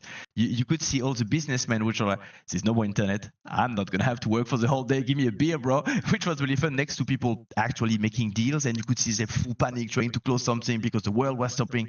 You cannot buy anything. Everything is using electricity nowadays. You cannot even get a In this coffee. kind of G2's very own version of The Walking Dead, give me an idea of like how, because you kind of got your taste of the zombie apocalypse. Talk to me about your players and how I love it. who would they be in the zombie apocalypse? Um, Go I love top to bot. we had that talk a lot, and I told them, boys, as much as I love you, in case of a zombie apocalypse, it's free for all. I'm out of that shit. But the truth is, you never know when it's zombie apocalypse. In a movie, in real life, it takes weeks to identify it. So for now, I'm gonna do my job, and I'm gonna make sure everyone comes back home. And you can see the different reactions. The super conservative one, the one who, Lavrov, did not give a single fuck about the entire stuff. He put his headset, went on his phone, watched series until the end of his battery, and he was just raw dogging the whole experience, saying, CBA, I trust you, Romain, to take me home. You make the call. Caps was super involved. Where are we going to, what are we going to do and stuff. So we arrive at the airport, and it's of course chaos. You can still take a plane, but you cannot register your luggage. We are 10 people with 1 to 2 giant suitcases per people. So my call is, we're not going to get a plane. Let's book another one. There's no more planes. So you have to imagine a full Monday of planes not being able to be processed. So everyone is insta booking for Tuesday, hoping internet or electricity will come back in the meantime, So everything is super packed. Impossible to do the classic Madrid to Berlin. So we had to we ended up rebooking Madrid to München, and then we took a train. But the plane was at like 7 a.m. So what do you do, actually? Do you sleep in the airport, or do you take an hotel? And then we had the talk, and Caps was like, I'm sleeping in the airport, bro. I don't give a fuck. We're staying here, which is I've had to sleep in airports in my life. It's an interesting experience. It's fun actually if you're alone or two people traveling. Not 10 people. I had to do it in with, China. with 10 friends maybe, but like we're still a team working. And then what if people start to recognize caps and wants to take picture and stuff? So I wasn't comfortable with keeping the team sleeping in the airport. So my call was to say, sorry caps, you're not gonna do it. You come with us. So we booked an hotel. And then the question was, how do we get there? Because if you go downstairs, the taxis are packed with a crowd of like maybe 10, I don't know. It was a lot of people. It's impossible to make your way to the taxi. It is a 1 hour and a half walking distance, I think. I don't remember how much we walked, but we decided to leave the airport walking. Airports are not designed to leave them by walking. So it's not a pass walk leading you outside, you know. So we ended up walking on the highway with all our suitcases. Only the taxis were still coming to the airport in the end of the world vibes, you know, people walking on the autobahn and stuff. It was a journey. We arrived in a city with no electricity. We had to buy food in a shop which was no electricity. So the clever lady stuck prices on every item and was selling stuff with a candle in the middle of it. So those were bangers, you know. They had to sleep in a room, but I found the cheapest possible because we had to wake up at 6 a.m., you know. They were sleeping in the basement with no lights, in an old Spanish house, and the lady at the entrance saying, I am sorry, careful, the stairs are creaking a bit, in Spanish, of course, because they don't speak English. So the players were scared to go, I don't want, let's all sleep in the same room, I think it's better. Meanwhile, Labroff on his phone, guys, I need battery. So the entire stuff was a banger. Caps was for sure fun, yeah. Who's going to survive? Who would die first is another question. Labroff dies first. Yeah. Labroff dies first, instant. He's not even going to realize he just died. He's not going to care about it. He's like, CBA, at least keep me out of my misery, you know. He wasn't difficult to work with, you know. He was just following, not giving a fuck. Who survives first is the best question. Should I tell you what my guess is, and then I see if it's different? Go for it. So I think Hans would actually survive the longest. You don't think so? Nah, Hans is dying second for sure. Really? For sure. He's gonna. I think there's always someone in the film or the series where like they shouldn't survive, but they do, and that's my theory with Hans. It's just via like pure kind of like clumsy luck, he would like make it out. Yeah. Okay, that makes great movie. Real life. Yeah. No, okay. That does not work. In a panic situation, you need. Nah, that I think he's gonna forget something and he's gonna die in the middle with all the love I have for him. So he's second. I think Skew has a mindset, but he's not gonna have the knowledge of the world and of everything happening around him. So might die third, but he adapts really fast and he's really curious. So I could see him clutching the top. BB has more life experience than the rest, so I would put him first, but I'm not sure because Caps can be crafty. He's a wild card. If Caps locks into I'm gonna survive that shit, whatever it costs, Caps can drop everything and just walk there. If the final call is to say, guys, we're walking back to Berlin, Caps is gonna insta dropping his. I've seen him. I mean, no, I haven't seen him, but I've heard him telling the story a bunch of times. Is that he had to take a plane. He had his suitcase, didn't have phone on him because his Caps, didn't have credit card on him because his Caps, and the guy said you have to pay for your suitcase. So you know what? I'm leaving my suitcase here. Put me on the plane without the suitcase, which of course is a bit liability in an airport because no, you can't. What if you have a bomb? You say, okay, why do I have to drop it? You kind of have to leave it on the trash and stuff to open. So yeah, okay, done. Next, worst case, maybe I can buy a new one. You know, like pure efficiency, which I think saves your ass in a zombie apocalypse. So if the only deal was to convince someone to pay him a taxi, he has the resources as well. So I could see him clutching it using his wallet. But yeah, I think I put Caps first. But once again, between BB and Skew, yeah, I could see it. Hans and Skew, the bot lane's dead, boys. I'm sorry. Hans and Labroff, sorry, yeah. Your previous boys, Yike and Miky, would they do well in the zombie apocalypse? Miky for sure. I think Miky would have the craft for sure. His main challenge would be emotion, because he would feel like we have to all die on that shit. Like if someone is staying behind, I'm staying behind and I'm dying with him. That's the Miky way, which is really cute. I don't think it makes you go to season 2 on a zombie apocalypse show, but it's gonna be really emotional death because he's dying with the last guy behind. That's how Mickey is, like really human oriented. It's very cool, kind of a cool and beautiful metaphor for this interview. That the most I've been able to get you to speak about the emotions of your players is via the kind of the conduit of a zombie apocalypse show. Yeah, It's cool because you're though. asking me something which is literally my job to do, is to assess those capacities on them and to react It's good according to though. it. If you're trying to squeeze why I just fired someone, which is literally the action I hate the most for my job, I don't want to say anything, especially when I know any word I can say on the heat of the moment is going to be twisted and translated and moved and used against me and against the player, and it's going to make the player sad and it's going to make me sad, and I just hate those stuff.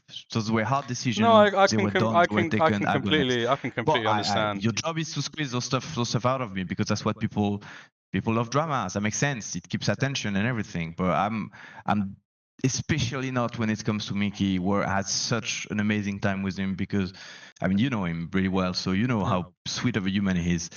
Which is why in the zombie apocalypse, sorry, bro, I think he dies. Not by lack of skill, because he's a true support and he's gonna stay to heal his ADC. And the tower doesn't give a fuck. So that's beauty. I think Yike. Yeah, Yak could be pretty conservative. No, sorry, not conservative. Pretty efficient in his stuff. But he can also be a bit shy and a bit inexperienced. So I don't know for Yak 2025. Maybe his new gig at KC gave him a lot more life experience. So maybe he can survive there.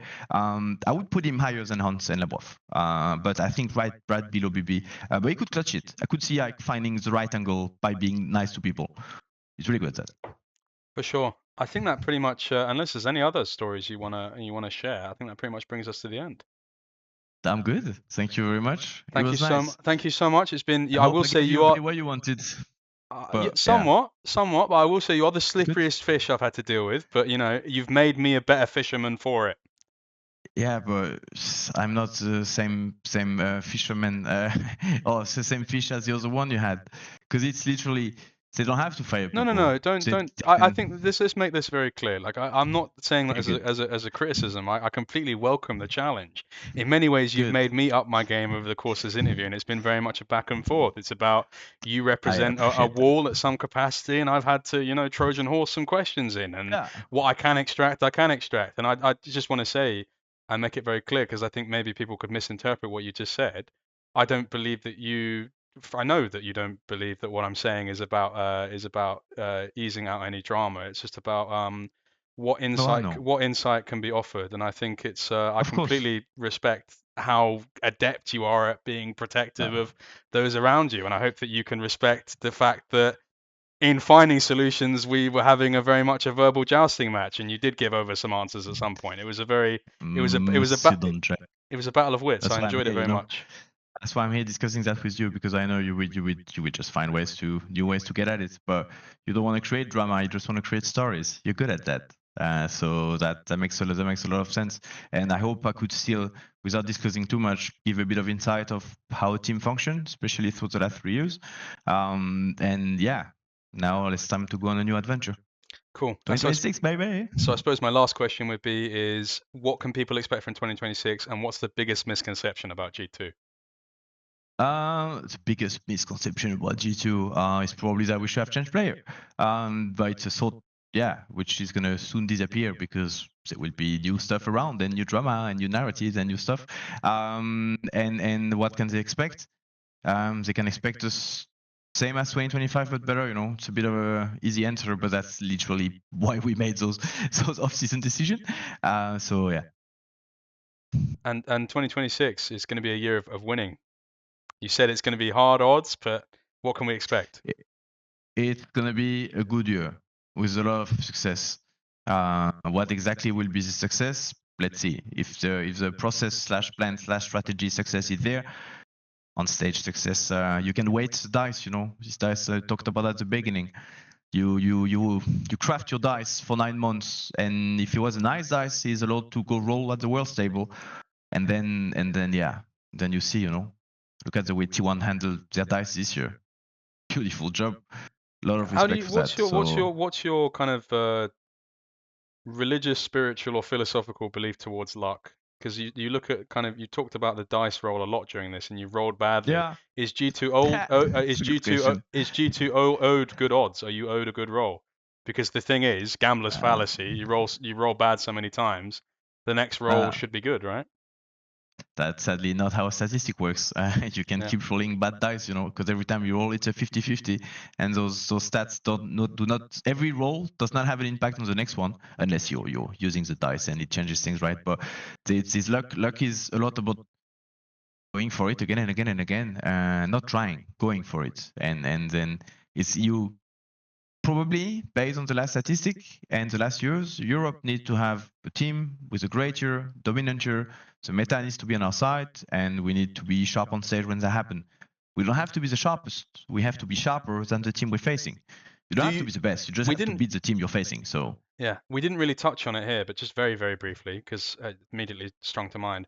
One of the things you guys talked about over the last few years is this idea of needing to be pushed and how other teams maybe don't push you as much as like the Fnatic era, where Fnatic was pushing you guys all the time and whatnot.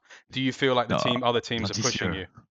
That's an external narrative. This year, I mean, with second first.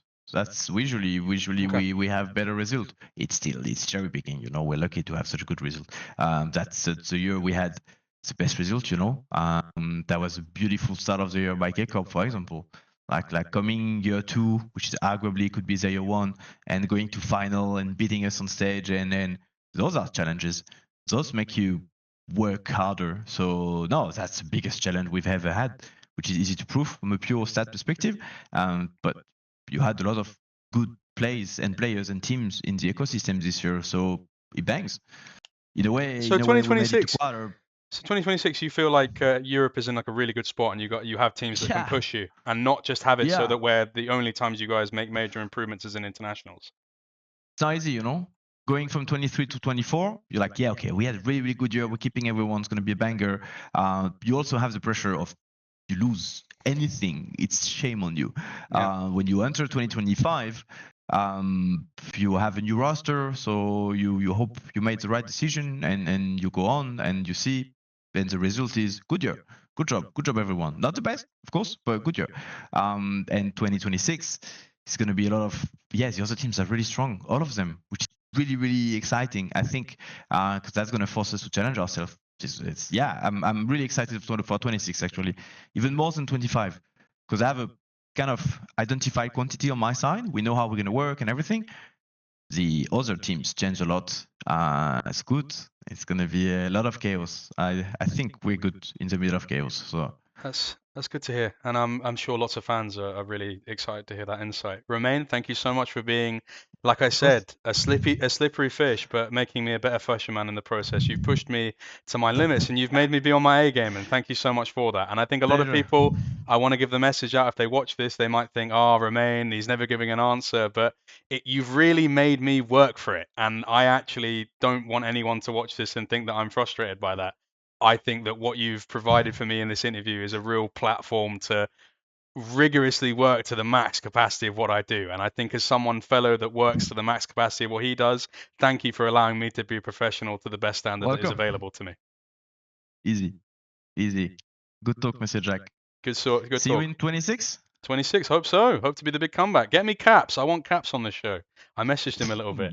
Brother, do you know how often Caps does interview? Yeah, maybe not. He seemed a little bit interested. He said he'd give me a message at the early beginning of December, so we'll as see. I But explained earlier, yeah, he can be surprising. He likes change, and at the same time, he likes when things stay under control.